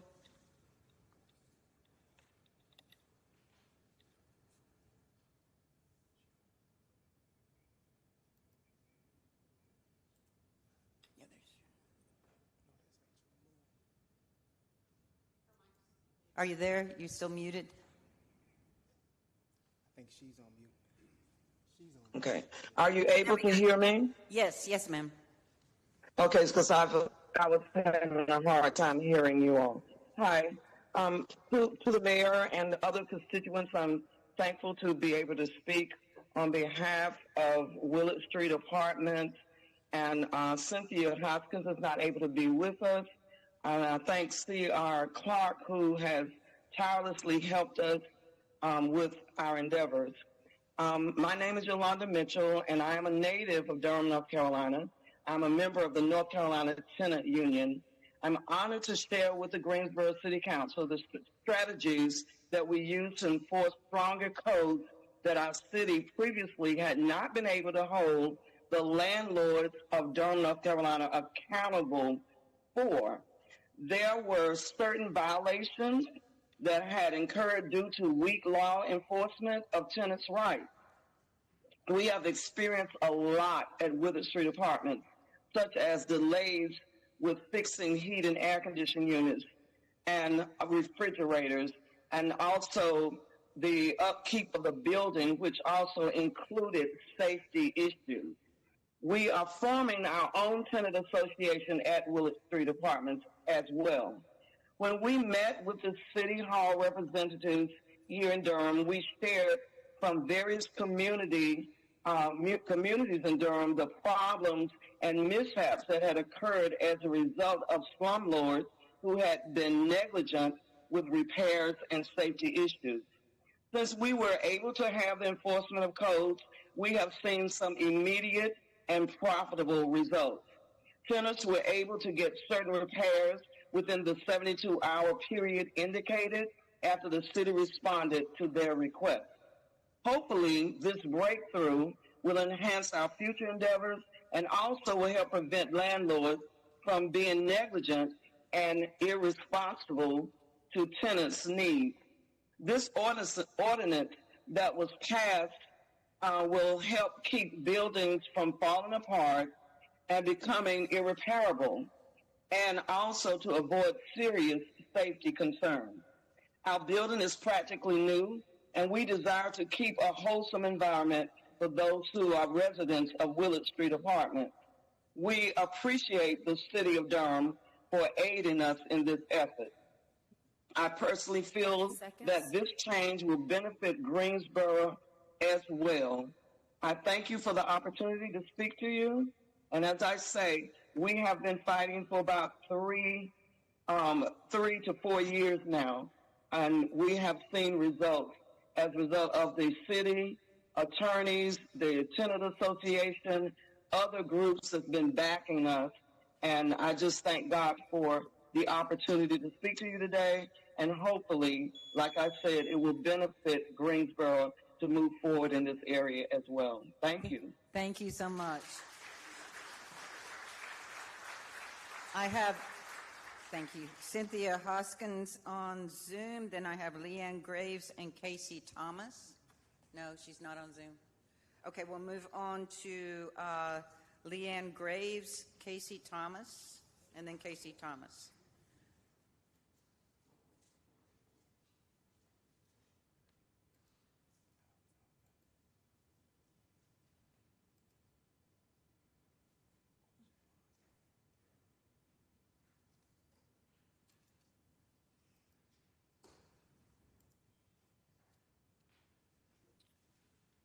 And after Casey, we will go on to Laura Gonzalez.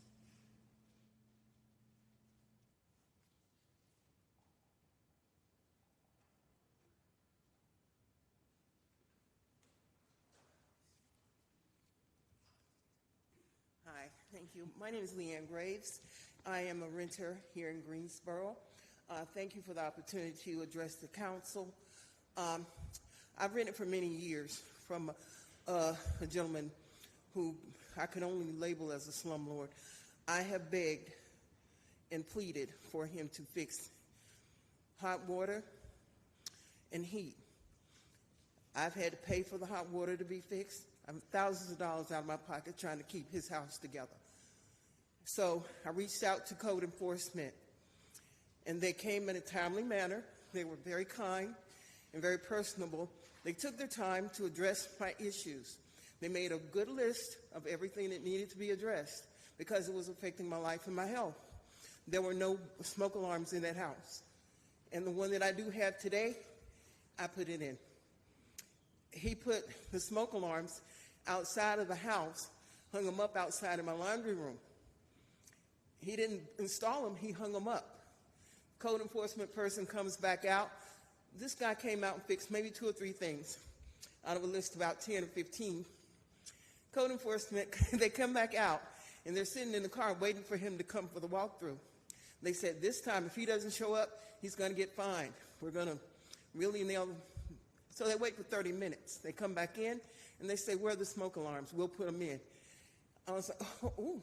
So the city's going to eat a liability like that. So it was so disheartening. I just told him to leave. The smoke alarms are over there under my chair. I got them here today. So I just gave up. They wrote it off. I've never heard from them again. And I said, so this is how we get to a building full of people who are homeless overnight. There is no enforcement. None. These people are nice and they're personable. They come in a timely manner. So it tells me that the language is there for the enforcement. The personnel is there to provide the service to the point where they'll do the maintenance for you. Where's the enforcement? Where's the enforcement without fear or favor? Because you don't understand how you have to walk the floor all night long and say, do I take this chance out of spending all this money out of my pocket and I have no heat? I have no hot water. Do I take this chance and say, I'm going to reach up, pick that phone up and call code enforcement, knowing that if they have to enforce this, they're going to take it out on me and I'll be brought out into eviction court where a judge will throw me out in the street without looking up in my face. So what do? So I take this chance, and then there's no enforcement there. I'm in the same position I was before I picked that phone up. Thank you. Thank you, Ms. Graves.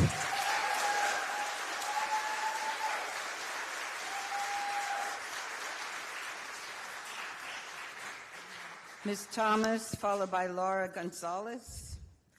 Hi, Casey Thomas, 1041 South Josephine Boyd Street. And a few years ago, we wound up having to pay $12,000 because we were living next to someone who had a hoarding disorder, and she had a bunch of rats there. And I'm sure Irving can tell you I do not like to call the law. It is not my MO. It took us a long time, a year and change of not being able to sit outside on our front porch smelling things rotting from over there before we called code compliance. And they came, eventually they came, they didn't want to go in. They came, eventually after a while they came in. And when we got the pictures of what was going on, we learned that they had way more dogs than we thought that were being hoarded in there. And there was feces and urine that had soaked through to the floor, right? We also learned that they didn't have adequate heat. There was no heat there. And these are folks who are living with serious mental health problems. It escalated into death threats. It escalated into some very scary things. I was pregnant at the time. And we called code compliance, and it just took forever and ever. And there were so many chances. And I understand that the code compliance people didn't want to do a thing that was going to make them homeless, and neither did I. But we need to have a solution to these types of things that are high touch, high compassion, where people can get the things that they need, but also where working class neighborhoods don't have people just rotting in their homes and it's spreading everywhere else. Because we wouldn't, I don't know if they did that today, we wouldn't have another 12 grand to be able to like put into our home behind these rats. And insurance doesn't cover that kind of thing. And so there's that. Also, please support the commercial stuff as well, the commercial code. In Glenwood, there were some kids dealing drugs out of a storefront that had been boarded up forever. The feds came last year. There were bangs, flashes. Like, we got to do something. Yeah. Thank you, Casey.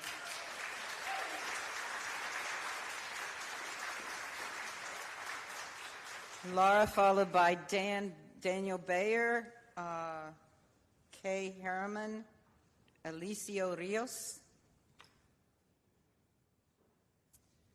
Good evening, Mayor Boozwaiter and City Council members. My name is Laura Gonzalez. I've lived in North Carolina now for 30 years, and 15 of those here in Greensboro. Last year, I got involved with Make North Carolina Work and the Siembra NC movement to help protect our Fourth Amendment rights against lawless search and seizure. In my particular case, my husband is a naturalized citizen of the U.S. Although no one looks at me and wonders if I have legal status in this country, his physical appearance, his name, and his accent put him in jeopardy of being profiled, roughed up, accused, or detained. This is the stuff of my nightmares. And honestly, I don't think any family should have to live with these daily fears. I want all families in our community to feel safe enough to go to school or work, to shop for their groceries, to take a walk in their neighborhood, and to live their lives. I am prepared to defend our basic Fourth Amendment rights with all of my strength. A lot of people here tonight are concerned about the proposed detention center in our area. Greensboro has been an official refugee resettlement community for over 50 years, and a place where newcomers can be welcomed and find their place in our city. We have a long history of courageous leadership here, from General Greene himself to the Quaker abolitionists to the North Carolina A&T4, and to many others whose names we do not even know. We're all here tonight because there's more that can be done about federal overreach. We were glad that the council was in agreement with the new zoning requirements and the administrative barriers to bringing a detention center to Greensboro. However, I know that it will take a more staunch approach to derail the lawless behavior of ICE and the Border Patrol. Even cities in red states like Kansas and Oklahoma have taken steps recently to push back against ICE acquisition of warehouse spaces for detention. And listen, I get the feeling of cautiousness when dealing with ICE, but I also want to encourage us to be proactive and strong in a way that shows that we are serious. When organizations and businesses have good Fourth Amendment policies and are ready to enforce them, we have seen ICE agents back down and look for easier targets. It's time to show our courage and conviction and to demonstrate that we are ready to protect and defend our community. A majority of this council told 250 of us gathered at the Congregational UCC last October that you believed Greensboro should be the next Fourth Amendment city. We appreciated that willingness to take a stand to protect the people who live here. If the city of Greensboro can set the example for valuing and protecting its workforce, it will be easy for others to follow as Fourth Amendment workplaces. 5 of you also made commitments to support public hearings about the other harmful federal policies that are now reaching our area. Anyone who relies on food assistance, financial aid for their education, or Obamacare and Medicaid for their health care is now experiencing jeopardy. We believe the City Council has a powerful role to play. Thank you. Thank you.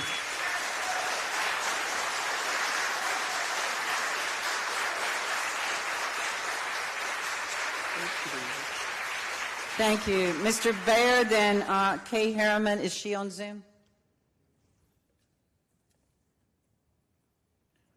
No.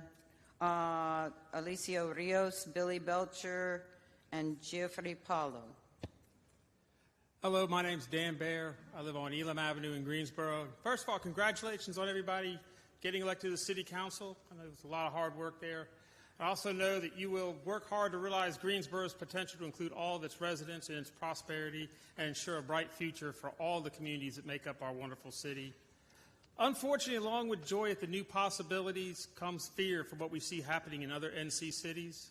In Charlotte and the Triangle last year, members of our state's immigrant communities were terrorized by ICE and the Border Patrol Harmless people, including U.S. citizens, are being seized off the street and denied due process. This campaign of oppression recalls some of the darkest moments in our nation's history, and our own beloved city could very well be one of the next targets. When I was in the Scouts and working my way towards the rank of Eagle, I was required to earn the Citizenship of the Nation Merit Badge. I learned how the Bill of Rights protects everyone in this nation, citizen or not, from abuses by our government and the necessity of such protections to prevent oppression and tyranny. Therefore, I encourage you to adopt the resolution naming Greensboro a Fourth Amendment city. Now, are those who are going to say that such an action would be provocative or even dangerous? But it should not be seen as radical to defend our Constitution and the rights that it enshrines for all of us. If we are afraid to stand up for the Fourth Amendment and our other constitutional rights, then we've reached a very dark time indeed. I know, however, that you share my outrage at what is happening in our state, and with your help, our community can protect itself and guarantee a future free from fear for all who reside within it. Thank you very much.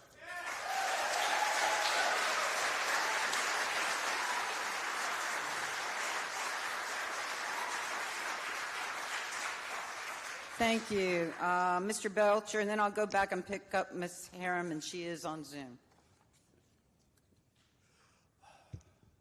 Good evening. I'm Billy Belcher from WHO, the Working Class and Houseless Organizing Alliance of Greensboro. There should be a lot of people here tonight asking their closest elected representatives for protection from ICE. They have a list of concrete actions you can take to begin that process. I would like to address a statement made by our city attorney because I assume it reflects an attitude that is held by her alone. Attorney Cubbage recently said in regard to ICE, and I will quote, "This city local government cannot regulate, interrupt, or interfere with any federal law enforcement action in any way."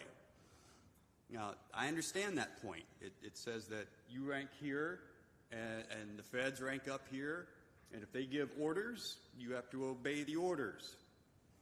So if the Gestapo wants to shoot innocent people in the face, like with Renee Good, or if they want to shoot innocent people in the back, like with Alex Priddy, or if they want to kidnap innocent people off the streets and put them into a detention center where they will be tortured, killed, and abused, you say, "Yes, sir, yes, sir, yes, sir." No. That sounds a lot like the Nuremberg defense, and the people who used it were tried for war crimes. Maybe the high-powered city attorney ain't got to worry about some white supremacists ripping her out of her car. Maybe she ain't got to worry about her kids being stolen from school. But a lot of people out here don't have that luxury. As I said, I bring this up because I fear that the attitude isn't just the attorneys. She does speak for the council, after all, and this attitude ain't going to cut it. I would like to hear council members disavow such acquiescence before the white supremacist force that ICE has specifically recruited and molded, and which is kidnapping and killing innocent people without regard for law or citizenship status or human life. The city attorney said we mustn't interrupt and interfere. I say we must interrupt and interfere. That is exactly the moral obligation that has been placed upon us. If our elected leaders will not act, then we as a community have to organize ourselves. To that end, WHO is hosting an anti-ICE organizing forum on March 22nd at 5 p.m. at Back Table on South Elm Street. I hope all of you will join us because the threat against our community is real and people are going to have to fight back. I thank you.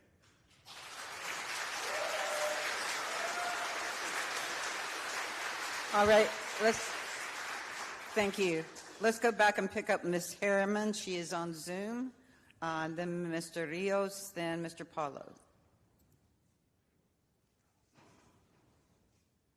Yes, hello, can you hear me? Yes. Okay, yes, hi, hello. We need your video on, please. Okay, yes. Thank you. Give me 1 second. I apologize. Why is it not coming up? I apologize. Okay, there we go. All right, hello, can you hear me? Can you see me? Okay, we can't see you, though. Okay, it's dark out here. Oh, I see you now, a little bit. Yes. Okay. Hi. Hello. My name is Kay Harriman. I'm here today to discuss my thoughts regarding ICE and any potential involvement from the city of Greensboro. About a month ago, there were documentations obtained by the ACLU of Virginia and Greensboro that there were considerations to buy and construct a detention center located at the former American Hebrew Academy. As we know, these detention centers are actually concentration camps used to hold not only immigrants but U.S. citizens who oppose the current government. The rumors of turning a former Jewish boarding school into a concentration camp is abhorrent enough as is, but to do so within a diverse community such as here in Greensboro is devastating. We are aware of what goes down in ICE detention centers. The violence, the negligence, and the abuse their victims go through has been stated numerous of times. Greensboro released a statement that there were no current plans to convert the academy into a detention center. However, the language used was inconclusive. We citizens of Greensboro need a clear no and a consistent and concerted effort to oppose any attempt to build any detention centers. Furthermore, I would like to discuss any future involvement of Greensboro with ICE. We need to know if our rights will be overridden if we ever have to deal with ICE agents. Do they have the authority to detain us, despite the fact that they are Border Patrol and not official officers? Will the police aid ICE agents, or will they protect the citizens of Greensboro during detainment? Should we fear any harassment, monitoring, and/or threats from any agents? And when we seek aid from the police, will we be turned away, especially those of us who are visibly people of color? I hope moving forward, Greensboro will say no to any involvement with ICE. I love my neighbors here in this city regardless of their status. No one should fear for their lives simply because they aren't what we deem to be an American. People are fleeing from terrifying situations back in their home countries and are seeking asylum here in America. And if not, they have gone through the proper method for residency. We have the resources to aid them, yet all of our taxes are used to fill the pockets of pedophilic elites who've done nothing but keep us in debt and send us out to fight multiple unnecessary wars. They just bombed a school for girls in Iran. 50-plus schoolgirls are dead and are never going home to their families because of this government, and yet they want to convince us that immigrants are the problem here in America. The immigrants aren't and were never the problem, and I must remind you, there is no such thing as an illegal immigrant on stolen land. Greensboro is my home, Greensboro is your home, and it has a beautiful multicultural community, and it is imperative that we protect all within the future and progress of our city. Thank you for your time. Thank you. Alicia Rios, followed by Jeffrey Paulo, followed by Danny Giles.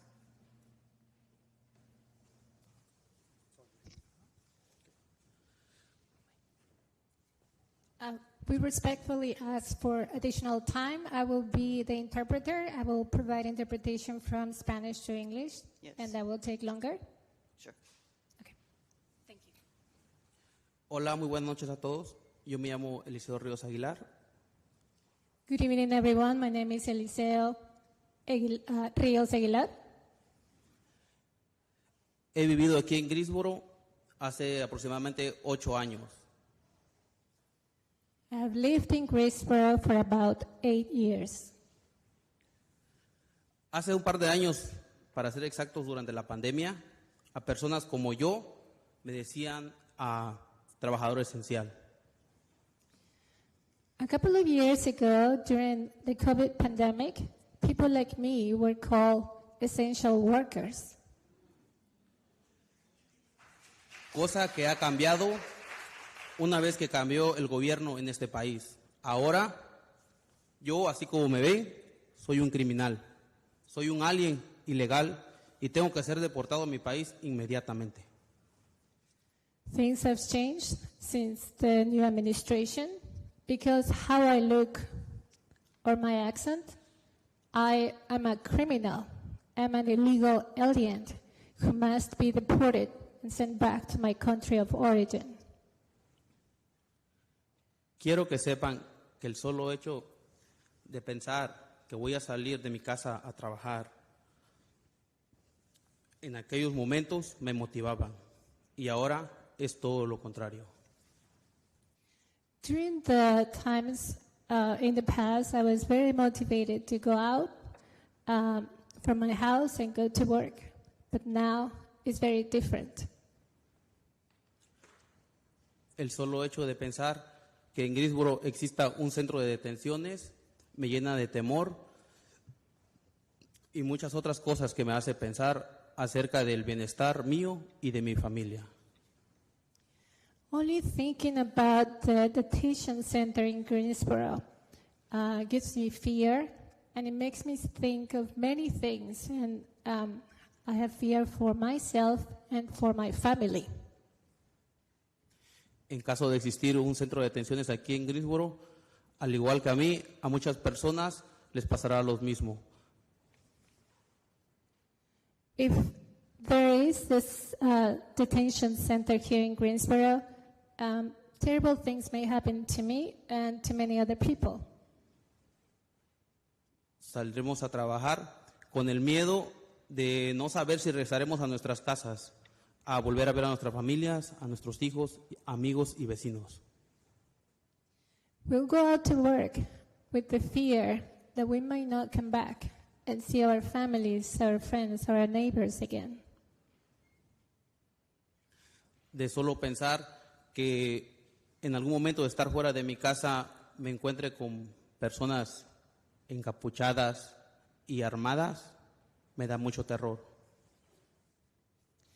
Only thinking about going out of my house and encountering people with hoods on and masks and armed, it fills me with fear. Por eso yo en esos momentos me encuentro aquí acompañado de muchas otras personas que estamos en contra de los centros de detenciones aquí en Greensboro. And this is why we're here. I'm accompanied by many people who are against the construction of the detention center here in Greensboro.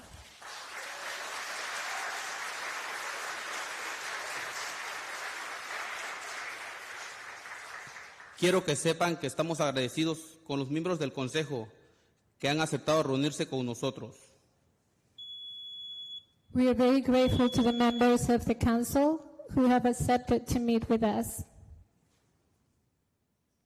Entre ellos, Houston, April Parker, el alcalde Markey, and C.C. Careful. Among them, Holston, Parker, Crawford, and the mayor. Siembra ANC va a continuar organizando a nuestra gente para seguir creciendo y continuar trabajando junto con ustedes para hacer de Greensboro una mejor ciudad para nosotros. We at Siembra, and with Siembra, we'll continue to organize and work together with you to make Greensboro a better city for all of us. Gracias. Thank you.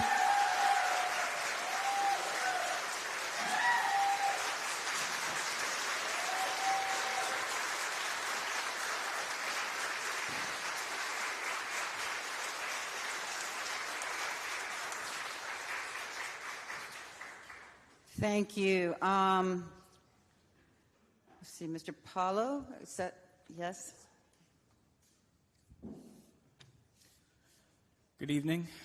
My name is Jeffrey Paulo. I'm a resident of Greensboro, District 4, and I'm here to speak in solidarity with those in our community, across our state and across the country, who are being targeted by illegal immigration enforcement actions of DHS. I, like many others, was somewhat encouraged last month by the ordinance that put some administrative roadblocks in the way of any attempts to open immigration detention facilities in Greensboro. But this can only be a first step in a concerted fight, and on its own is not adequate to the task at hand. Many other cities, Oakland, Philadelphia, even Oklahoma City, Minneapolis, have passed stronger measures to restrict DHS activities. Some examples being ICE-free zones on municipal property, steps taken, promises made to prosecute federal agents who break state and local laws, as they have been doing, and ending relationships with businesses and organizations that enter into contracts with ICE and CBP. And as the struggle against ICE develops, new and more creative strategies will develop as well in city councils and organizations across the country. And I sincerely hope this council will be part of that development. It's not enough to pass zoning ordinances that will hopefully placate your constituents while avoiding the attention of capricious federal government. Because if we take the lessons of history, it's clear that those committed to caging undesirables, suppressing dissent, terrorizing the population, they're not going to be appeased. You're not going to be able to fly under the radar forever. They have to be challenged before they become unchallengeable. And while that challenge will be led by ordinary people, the masses of people, elected officials such as yourselves do have a part to play. You can help create the train on which this battle against fascism will be waged. And I know that language to some may still sound bombastic or overblown, but this is not a temporary state of affairs. Things aren't going to go back to normal. There's been a fundamental shift in how this country is governed. And it's not going to be undone by elections or speeches or protests. We need to take concrete action, all of us, including the council. So I hope you'll consider passing some of these measures that other cities have and that others have brought up, and that you'll make it a priority to stay on the cutting edge of municipal resistance to federal overreach, to ICE. It's what your constituents deserve, and it's what we're going to continue to demand. Thank you.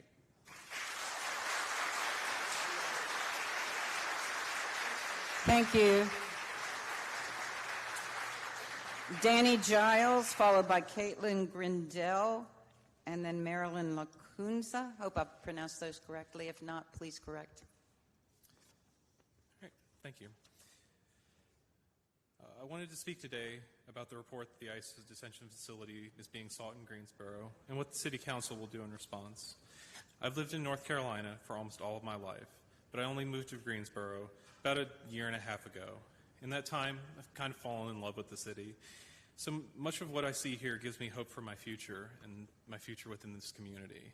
The idea that we would allow a detention facility to be built in here is at odds with the values that I've seen and experienced here. And frankly, it kind of disgusts me, just even the idea.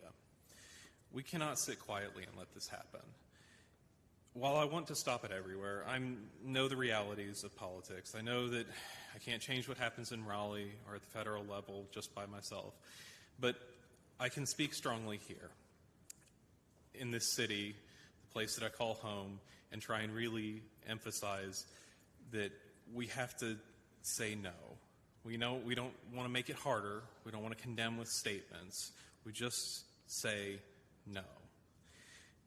Not only is the ICE detention facility a moral question, it's a safety concern as well. Recent reports from former ICE employees have come forward detail the lack of adequate training being given to agents. Allowing a detention facility built here invites dangerously unqualified and heavily armed people into our city and into our community. And that's, again, the only response that we should have to that is no. It's not acceptable. So I call on the City Council. Say no. Make it so that such a facility cannot be built. Not roadblocked, not stymied in some way. Just no altogether. Then, from that, build on further. I was there at the Congressional United CC to pass, and heard everybody somewhere in the crowd, somewhere on the stage, commit to holding hearings and then taking actionable steps. And those actionable steps need to be made. Based on the promises there, I tried to drive out the people that I knew to get to vote for the people who promised.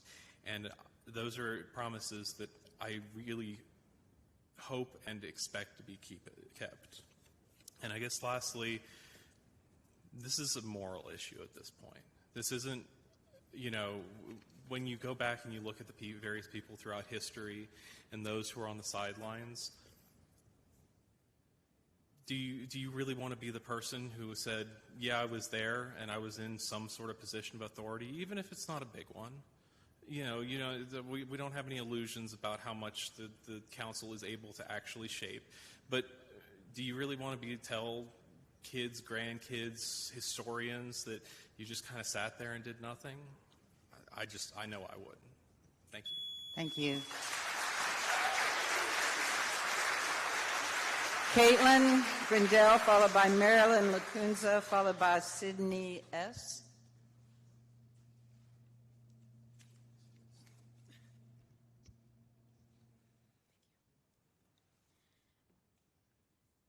My name is Kate, and I'm here on behalf of the Piedmont Triad chapter of the Democratic Socialists of America.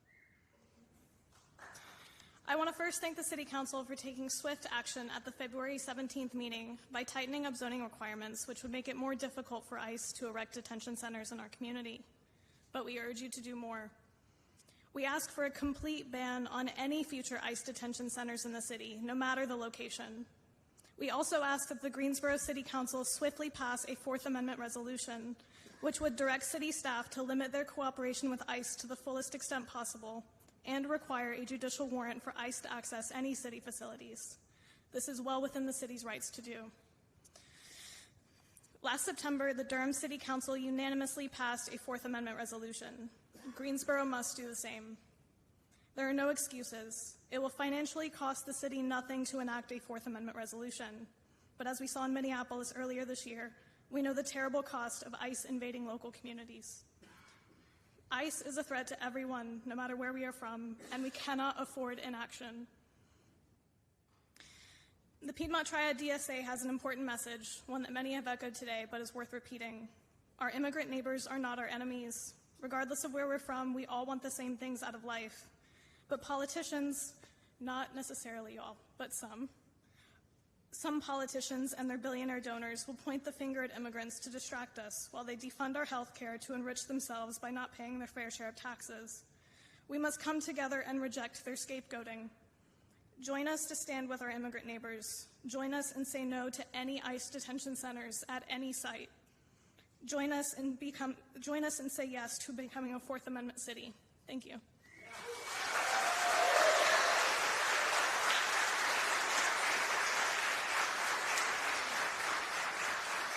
Marilyn, followed by Sydney S., followed by Kevin Rabel.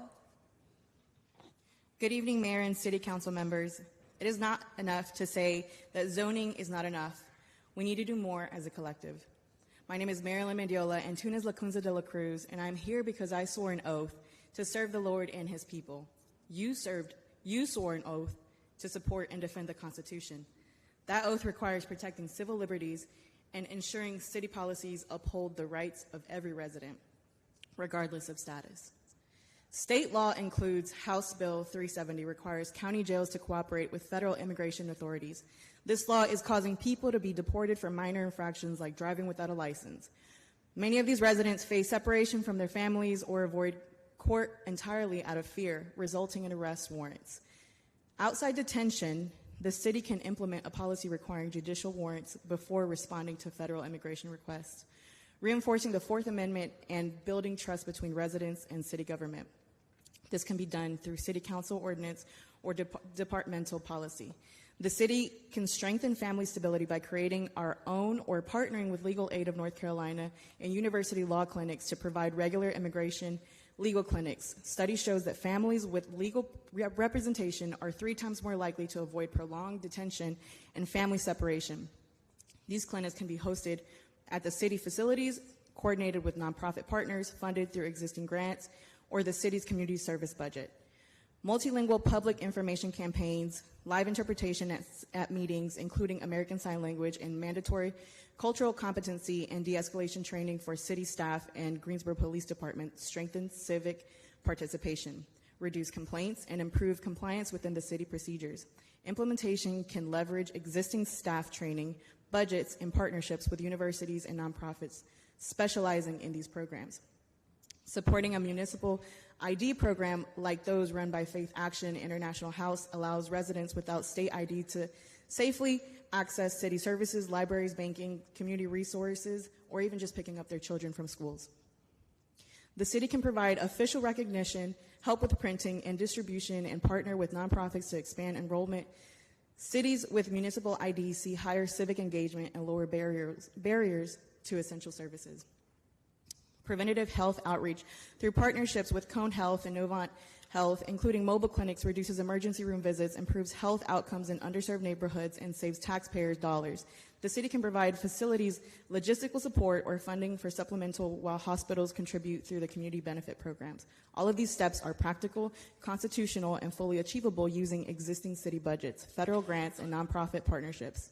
They protect family, strengthen public safety, and foster trust between residents and local government. Your oath to uphold the Constitution is the strongest weapon you have. Use it. Protect every family in Greensboro, regardless of status.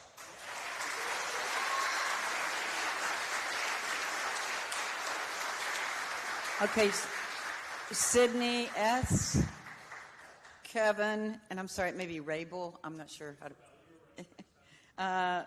Luis Dorio Lopez will be after them.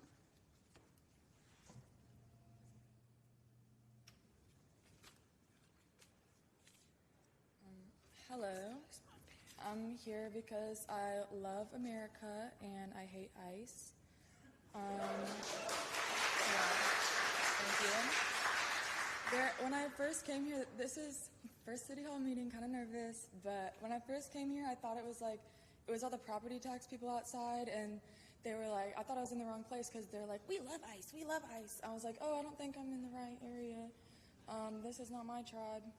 But they all left right up, like you could literally tell they all left right after they were talking about the property taxes. They obviously only care about their own personal finance and not their communities. So I'd argue that I care about America more. And I also thought that this was going to be more of a Q&A situation. I didn't know it was kind of just speak your mind, but I am going to ask questions. Will you guys commit to never allowing detention without a judicial warrant in Greensboro? Yes or no?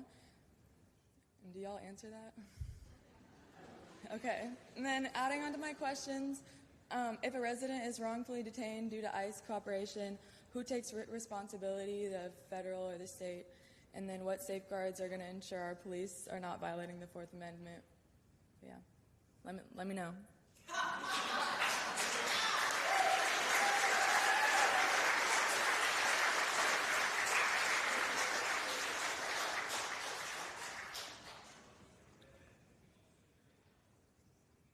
Hello, I am Kevin Rebell with WOA, the Working Class and Houseless Organizing Alliance. I'm here tonight, along with many others, to raise concerns about this city's potential involvement with ICE moving forward. While I was grateful, in a sense, to see the additional zoning restrictions placed on the site of the former Hebrew Academy, I am not convinced that these measures will be enough to ensure that the city is prepared to protect its residents from state-sanctioned violence. Any presence from ICE in Greensboro needs to be understood as a promise of violence against all residents of Greensboro, but especially our immigrant neighbors.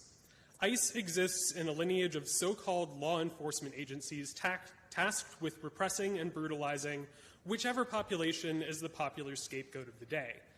Any amount of cooperation between the city and ICE will open the door to see that repression and brutalization realized. And it is, or at least it should be, the responsibility of our elected officials to protect all of our people, regardless of race, class, immigration status, or any other aspect of identity, from the kinds of actions ICE has taken across the country.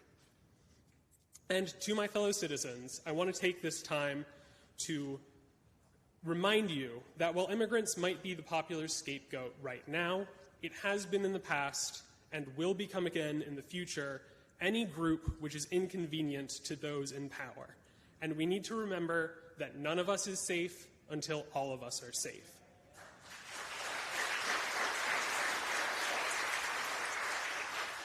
The treatment we accept towards immigrants, the unhoused, or any other vulnerable population will inevitably become the treatment that we receive once we are no longer considered part of the in-group. But by coming together in solidarity with the immigrant community, we can ensure that every one of us can be treated with the dignity and respect that we all deserve as human beings. Thank you.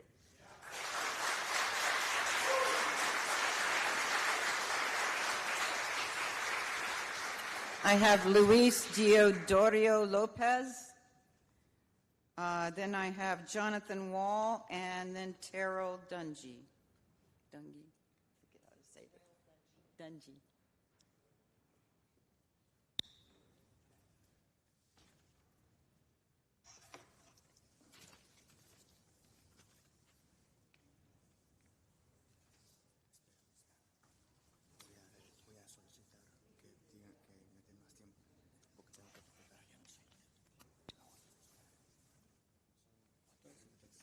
We do give extra time for translation. Perfect. Thank you so much. Buenas noches, alcaldesa y miembros del consejo. Good evening, Mayor and members of the council. Mi nombre es Luis López. He sido residente de Greensboro por 11 años. My name is Luis Lopez, and I live in Greensboro, and I've been here for 11 years. Y quiero hablar aquí para solicitarles que detengan la potencial instalación de centros de detención aquí en la ciudad. And I'm here to request the potential construction of the ICE facility to be stopped.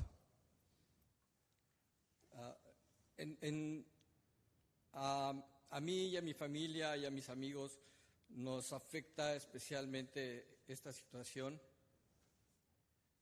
And to me, my family, my friends, this affects us directly.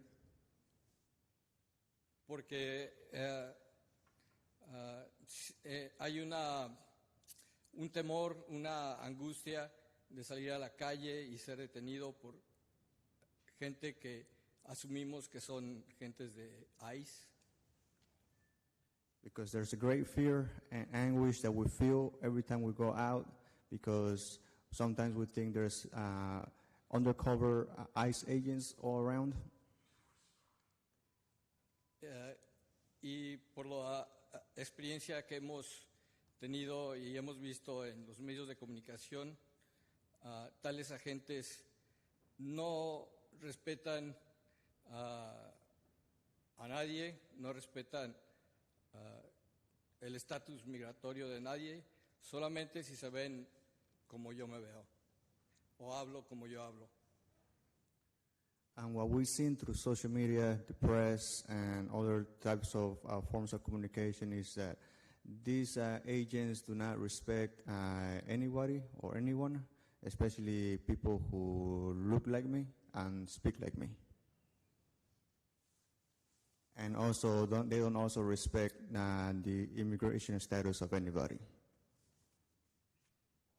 Mis hijos, tengo 3 hijos, los 3, cada que salgo de la casa, están estresados y me piden que lleve todos mis documentos y que me comporte, siempre me comporto, ¿verdad? Pero que me comporte bien y no me meta en problemas. I have 3 kids, and every time I leave my home, they seem to be very stressed. They always tell me to behave, even though I always behave. And they tell me to take all my documentation with me and to just be on my best behavior. Y veo también a mis amigos, muchos de ellos que trabajan en el área de hospitalidad, restaurantes principalmente, viven en constante estrés y angustia. And I see a lot of my friends that also work in hospitality, restaurants mostly, and they also seem to be very stressed and with a lot of anxiety.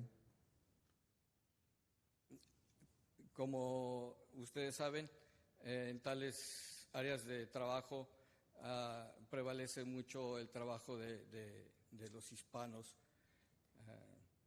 y todos están estresados y con miedo de que un día entre un grupo de agentes y se lleve a todos los hispanos que trabajan ahí. And as you know, the majority of these jobs are taken by the Hispanic population, and they're also afraid that one day when they're working, a crew of ICE agents will come and raid the place and take everybody. Y los dueños de los restaurantes igualmente están preocupados, pues si se llevan a la mitad de su fuerza de trabajo, tendrían que cerrar las puertas y los demás trabajadores tendrían que ir a su casa y perder su sueldo. And the owners of these restaurants are also concerned because if this were to happen, more than half of their workforce will be out, and they will pretty much have to close the place, and the co-workers who are left will probably have to lose days of wages. Your last sentence, please. Last couple of sentences. We gave extra time. Yeah, I will try in English. So I thank you very much. We are trying to get in touch later with some of you, with Huck Holston, April Parker, with you, Mayor Mary Kay, and C.C. Crawford. Thank you so much. And yes, we've taken a lot of notes tonight. We have your information. Yes, thank you. Thank you.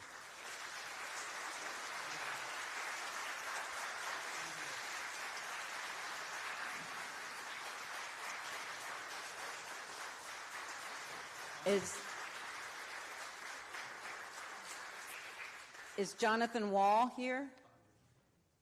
Jonathan Wall? Okay, Terrell Dungy. And that is the last speaker I have. If someone did sign up, please raise your hand. You signed up? You signed up at 5:30? Yeah. That's okay. Next time. Okay. Go ahead. Hello. Back in December, myself and members of Keep Gate City House came in front of this new council with a call to action.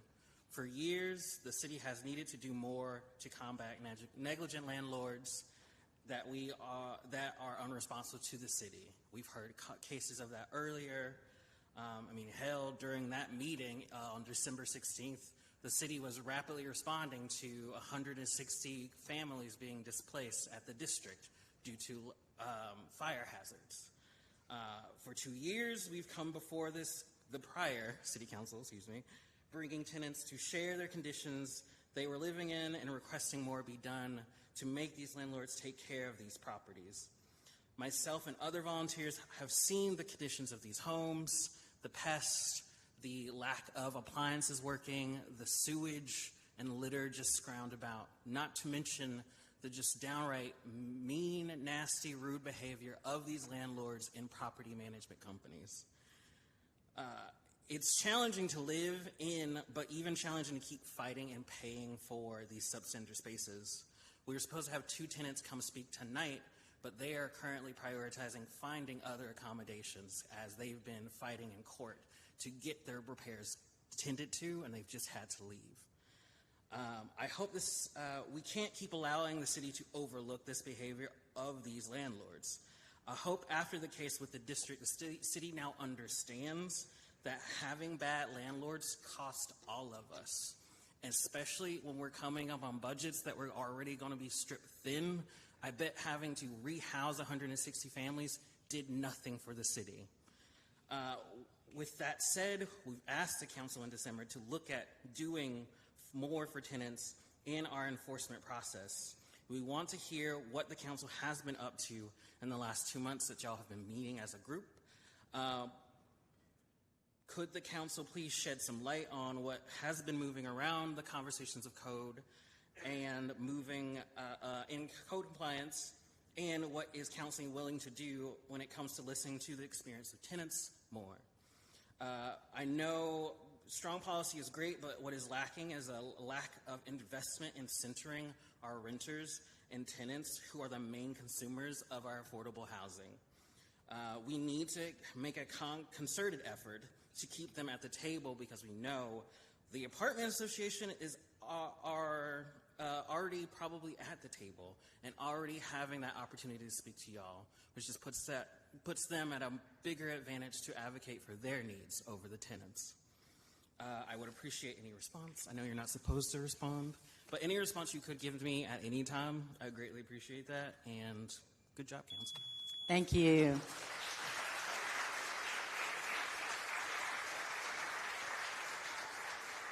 I just want to mention that we've taken a lot of notes. We have everyone's contact information, and we are looking at everything that has been discussed tonight. So thank you all for that. Mr. City Manager, I think you wanted to make a comment after the speakers finished. Yes, Madam Mayor. Thank you very much. Just one comment. I'm going to ask the City Attorney to outline relevant to some of the questions surrounding tax. Good afternoon, Madam Mayor and members of council. I just wanted to make just a brief comment on the revaluation and hopefully to give some explanation to the citizens that were concerned. And then reiterate, I know what some of you all have told your constituents. So Guilford County has just completed a countywide property reevaluation, which is what what some of the speakers came up and spoke about tonight. That process is done by the county tax assessor, not the city. By law, the counties periodically reassess property values to reflect current market conditions. Normally, by law, this would have happened in year 2027, but because of the market conditions, it is happening now, and in the last reevaluation assessment was in 2022. The county also doesn't have any choice in the matter. The law requires that revaluations are done. If home values increase significantly, the new assessed value looks alarming, which is what we hear tonight. However, what we need to stay mindful of is an increase in value does not automatically mean that the city is raising taxes. The city has to go through a budget process where they will talk about whether or not they will raise the taxes, and the law requires the city to consider what we call a revenue neutral rate. That's the rate that would bring in roughly the same amount of revenue as last year, even if the property values were increased by the county. So if the residents agree, and I know they've seen that on their letter, but if they do disagree with the revaluation of their property, they have the right to appeal, but that appeal must go through the county. It cannot go through the city because the city does, by law, doesn't have any means to do anything. And so I just wanted to put that out there because I know that the residents are coming to the city council to speak about the revaluation process, but I wanted to let them know that the process is to appeal that, but the appeal must go through the county. So it's not gonna, if they tried to bring an appeal through the city at this stage, it just has no effect because by law that's a county process. That's all. Mm-hmm. Is that all? Thank you. Moving on to our public hearing agenda, we have no items for this evening, nor do we have any items for our general business agenda. So we will move on to boards and commission appointments. I will start down with Ms. Parker. Do you have any? None, Mr. Marshall? Ms. Crawford? Ms. Roth? I don't have any. Ms. Thurm? I have one. I would like to appoint Ray Rife to the Redevelopment Commission to take the place of my appointee that has resigned. Okay, do I hear a second? Seconded by Mr. Holston. All in favor, please say aye. Aye. That passes unanimously. Mr. Holston, none. Mr. Allen? Ms. Black? All right, we will go to council comments. I will start with Ms. Black. Thank you, Mayor. I have several council comments tonight. I wanted to give a shout out to our District 2 Police Precinct and the Community Connectors for hosting the annual Soup for the Soul community event. It was a really heartwarming event that we have annually in District 1. Turned out to be really nice. Wanted to give another shout out to the Human Rights Department for hosting another successful Taste of the Diaspora with the ACAD committee. Thank you, Councilmember Parker, for joining me in attendance. I also want to give a special thank you to City Manager Trey Davis and to Maria Hicks, who is with the Human Rights Department, for presenting an award to me. They snuck it in, but they managed to get me there and get the award in, and I appreciate that for the vision of ACAD as well as the Taste of the Diaspora. So thank you so much for that. It means a lot. I'd like to give a shout out to us. Council completed our first retreat, and we made it through. I think that we did well. We learned a lot about each other and best practices on how we can continue healthy and viable collaborations. I'm excited to be a part of what we will do together, and I feel confident that our city will be pleased with Council's leadership and the direction we move in this city. Bingham Park, we are on our way to a full remediation. We will meet again on March 5th and March 16th. If you're interested in finding out the pathway to that, I invite you to attend at 6 p.m. I want to also personally thank Council for your support and the way that you have rallied with me in getting a full remediation plan. Your dedication to bringing quality in all communities and districts in Greensboro is reflected in the way that you have championed with me. So thank you. All right, Mr. Allen. I got one I'm more. sorry. Hold I'm on, sorry. Mary Kay. You said I'm ready tonight. I also want to acknowledge the great work that our city manager and city attorney have done with leading this new council. I want you to know that your leadership has been not only supportive, but your support has been wrapped in integrity and professionalism. You have my utmost trust, and I would be remiss not to acknowledge the exceptional work that you do each day. Thank you. I'm done now. You're done. Thank you. Mr. Allen. I will be very brief. First, I want to thank the community for coming out and speaking to the issues that were very concerning to them and giving us the information that we need to be able to continue to do our work. We're always grateful for the community's insight.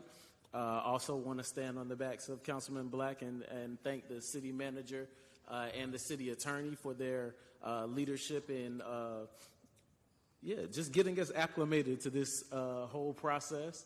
Also want to thank city staff for putting together an amazing retreat and getting us started on the right foot to be able to make some of the visionary steps that we see as necessary for the city to be successful. And that will conclude my remarks. Super. Mr. Holston. Thank you, Madam Mayor.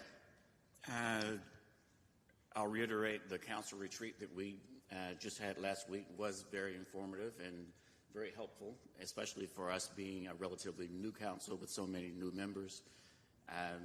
It was different from many of our previous sessions, whereas a lot of the lifting was done before the retreat, and so therefore we had time to visionize and strategize. And so I want to thank the city manager's office for pulling that together, and then I want to thank my fellow council members for holding it together during the entire event. It was wonderful.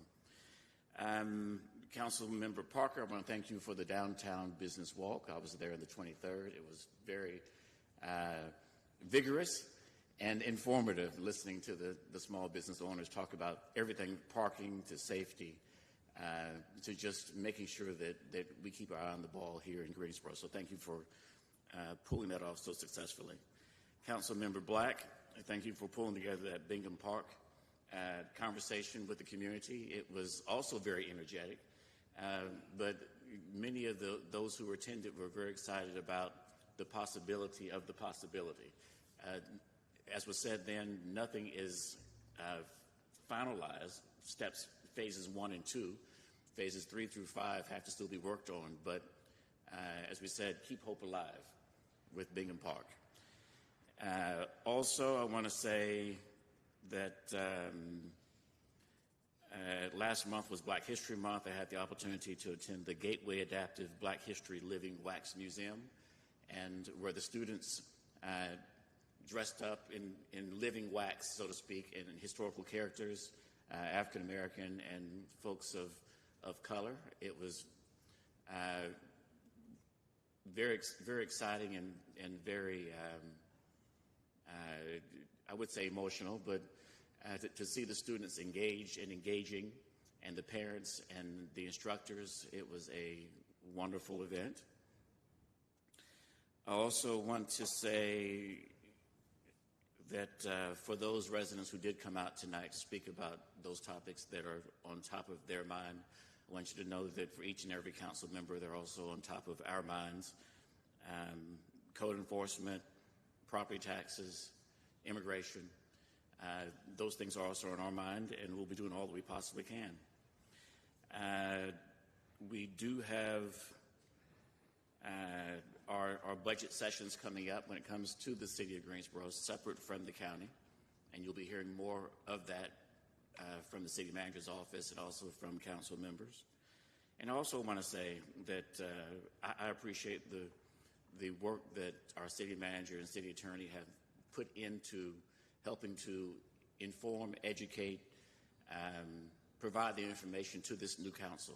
With, again, so many new members, they've done an outstanding job of coalescing information, providing it in a form that with the previous council, it wasn't necessarily as needed, but with this council getting off on the right foot, you've done the right thing in making sure that we have the information that we need to make the decisions that we need to make on a regular basis. And so thank you so very much for that. And Madam Mayor, that completes my comments. Thank you. Ms. Thurm? Thank you. Mr. Holston mentioned the upcoming budget meetings. The District 5 budget meeting is this Thursday, March 5th at 6 o'clock at the Griffin Rec Center. I hope we'll have a good turnout for that. Please know that if you can't make your particular district meeting, you are welcome at any of the district meetings. So if folks want to come out this Thursday and get a head start from other districts, we welcome you to that meeting. Look forward to seeing a good crowd there. Mr. City Manager, a couple weeks ago, I mentioned the road challenges at David Caldwell, and we were looking for some updates on that. I haven't received anything on that, and I'm hoping that we can get some response for those folks that live in that neighborhood pretty quickly. Yes, ma'am. I'll go ahead and respond. I think we will have you something by in the morning. I did receive an update. That particular study is completed, so we'll provide you a detailed update to all council tomorrow. That'll be great. Thank you so much. I, too, need to say that I think this, in my time on council, that this retreat was the best we've had yet.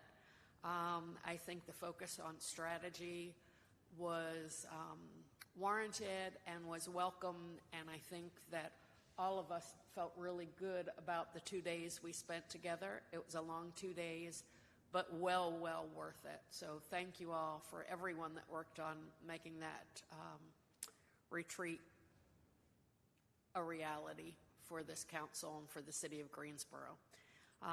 I, too, will add my 2 cents worth about the orientation and all the work that staff has put in to onboarding not only the new council, but updating the existing council with some of the meetings that we've had, some of the orientation, departmental orientations, have been very beneficial.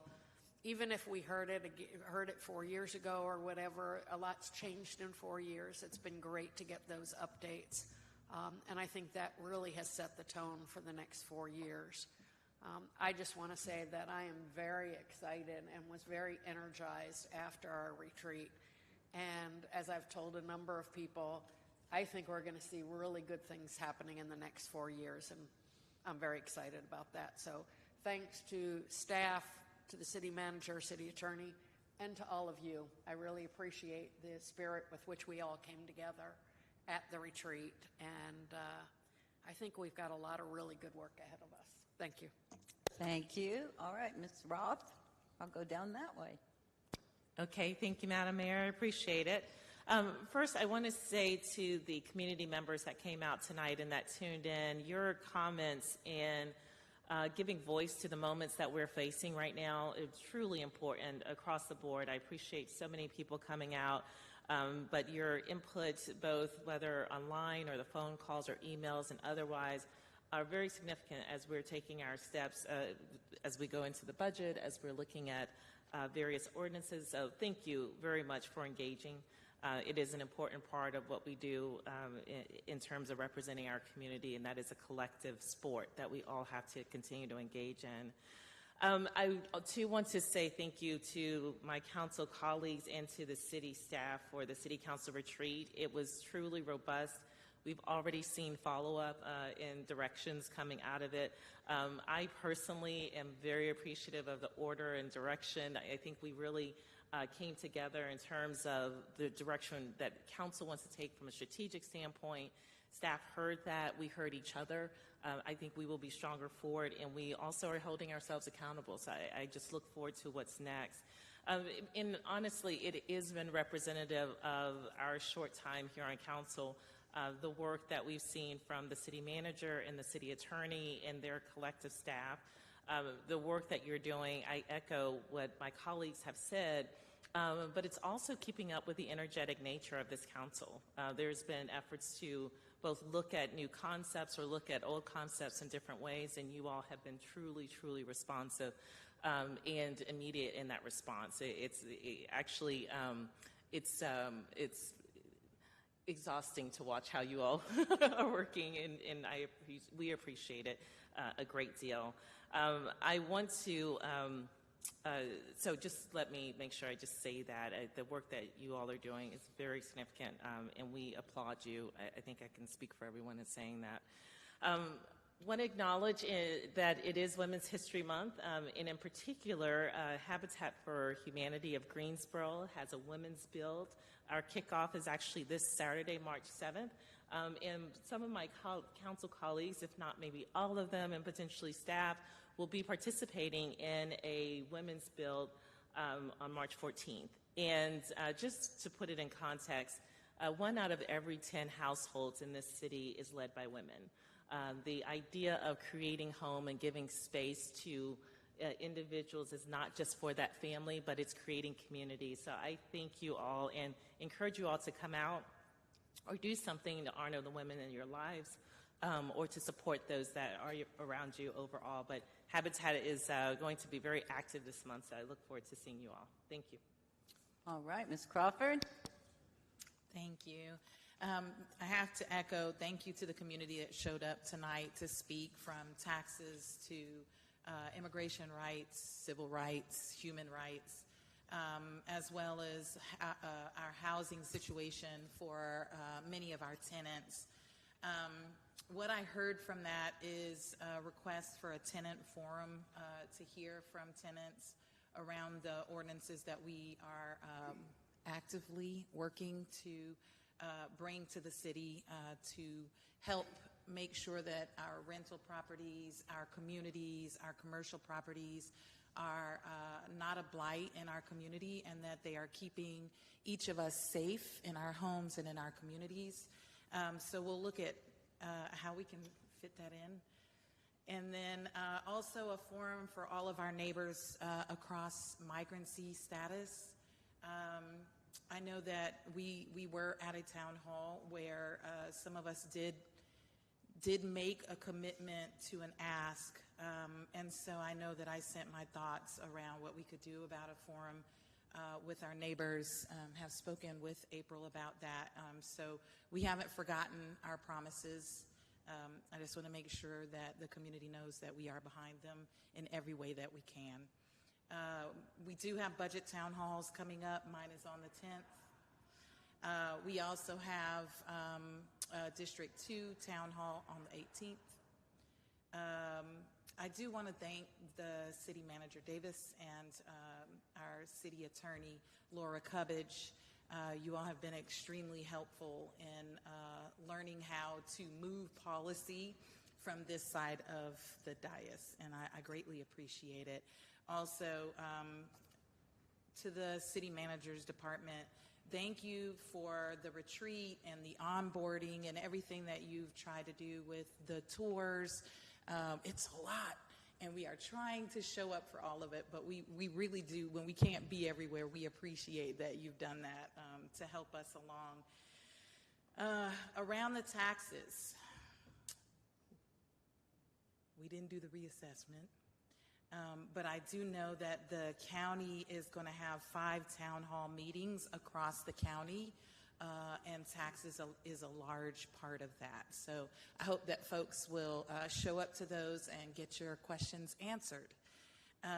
Also, next Monday is the 135th Founders Day Convocation and Installation of the 13th Chancellor, Dr. James R. Martin II, and that will be at Corbett Gym, so I hope that folks will sign up for tickets. This is a really important day.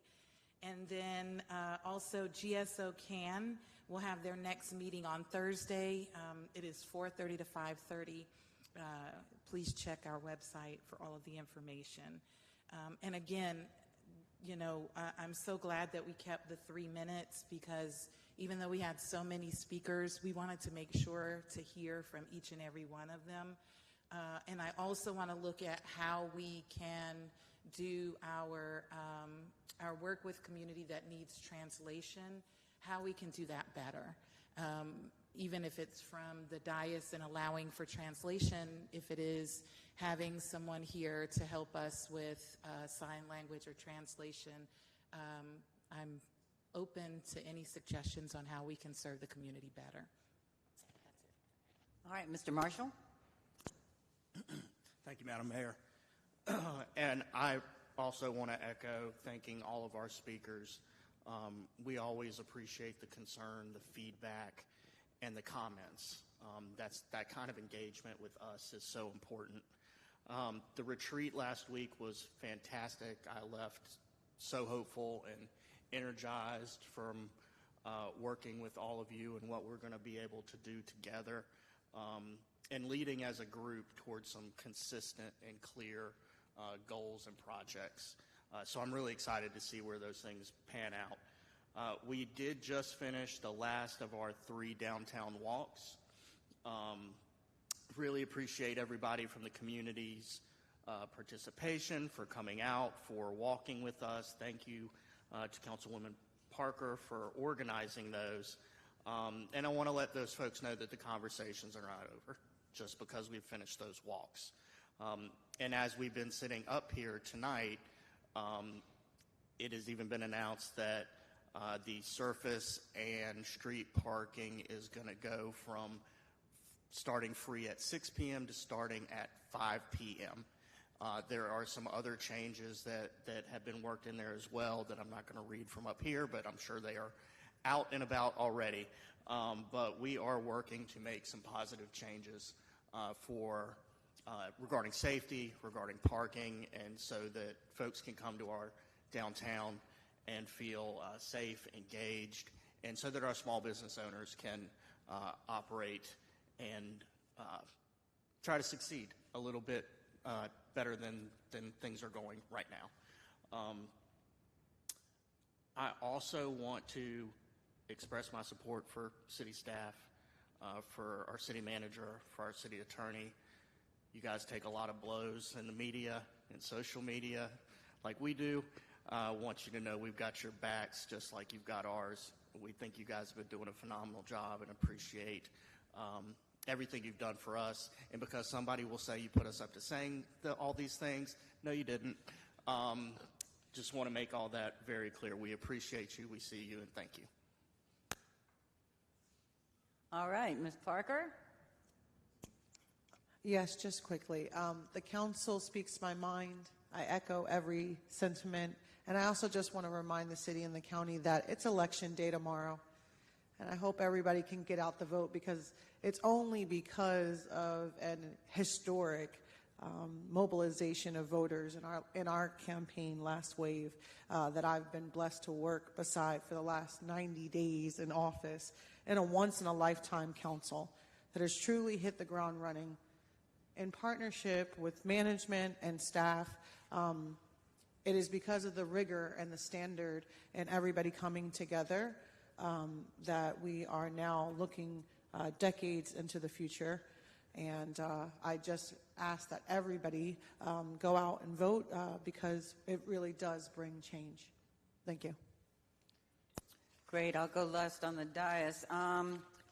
Thank everybody for the retreat, staff, city manager, assistant city managers. Everybody worked so hard on that. I just want all of you to know how much we appreciate it. I think you've heard everyone say something, and I learned a lot more about my colleagues, things that I didn't even know. So that was great because we all work together and we want to be a team. So with that, Saturday we buried Officer Lucas Pierce. He unfortunately passed away February 24th. Very, very emotional day for the family, 5 children. He was only 44. So please keep his family and the police department family in your thoughts and prayers, please. That afternoon, Tammy and I attended the Mothers Memorial, Mothers Standing Against Gun Violence Memorial. I would encourage council, when you see these things happen in the community, these events, please, if you are able, please try to attend. I know we get a lot of invitations, and I know it's impossible to go to everything, but it means a lot to the community. I had the pleasure and the excitement of being at Northern Guilford High School to hand a game basketball to Lena McDaniel, who is the highest all-score basketball player, and she's a junior at Northern Guilford High School. And this is really exciting because she's only a junior and she's already surpassed all of the records that are possible to be passed. So we all need to watch out for her future because it's going to be, and she's a 4.0 average or better. Downtown walks, of course, Bingham Park, of course. I'm not going to go through all that, but I want to thank everyone, and including the speakers this evening. We take all of this to heart. So I want, sometimes I hate that comments are done at the very end when everyone has already left. So I hope that some of them will watch it because we do take it to heart and we do take notes, and staff does have their information. So having said that, Mr. City Manager. Thank you, Mayor. Mayor and Council, just for a quick moment, I want to say we return the thanks to you all because the retreat was all about you, and you all did the hard work. You dug in, you enjoyed yourselves, you enjoyed each other, and that's what it's all about. So thank you. That was the biggest thanks that I could receive, is the way you all responded to the retreat, the way you responded to each other, and now it's time to work. So I feel like every time I pull up and say get in the car and go, you're all ready to go. So just be ready some more. One quick update I do have. I'm going to ask ACM Oliva to give an update. I think Councilmember Marshall started talking about it a little bit, but you all have leaned in. Councilmember Parker kind of cast the net out, and so some walks came from that. There have been tremendous responses from the community downtown, and great coverage. So I'm going to ask ACM Oliva to give an update on a few things and kind of give you a scale of what you'll see immediately and then in the next couple months. Thank you, City Manager Davis. Tiffany Oliva, Assistant City Manager. Good evening, Mayor and members of Council. Of course, through the downtown business walks and ongoing conversations, which I think is really important to emphasize that we'll continue listening and having these conversations. We've worked to develop some quick wins for our downtown community, and we hope these will improve clarity, access, and consistency around downtown parking. I also want to emphasize that we heard and recognize that this is not the only area of concern downtown, but it is something that we can act very quickly on.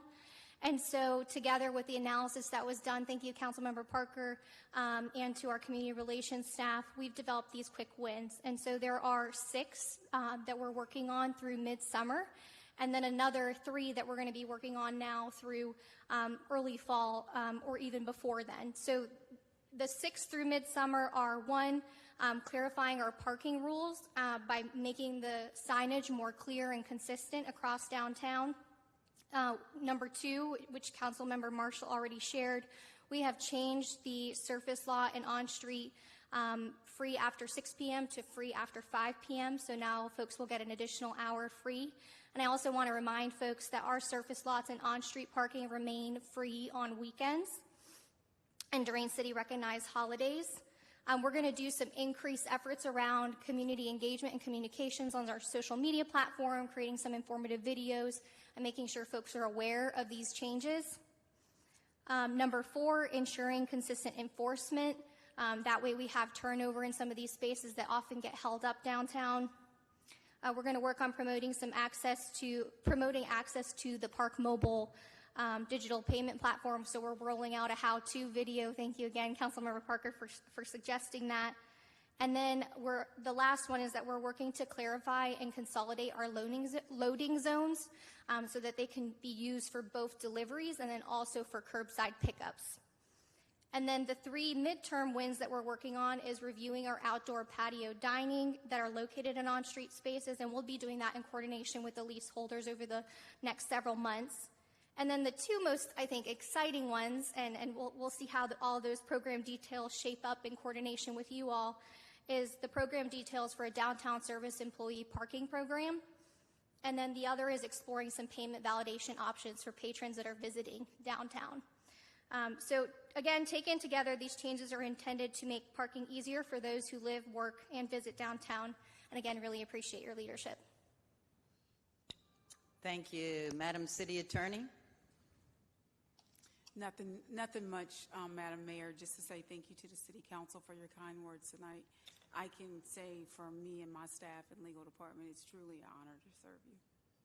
Thank you. Y'all do a great job. All right. Nothing else. I would accept the motion to adjourn. So moved by Ms. Roth, second by Ms. Black. All in favor, please say aye. We are adjourned. Thank you.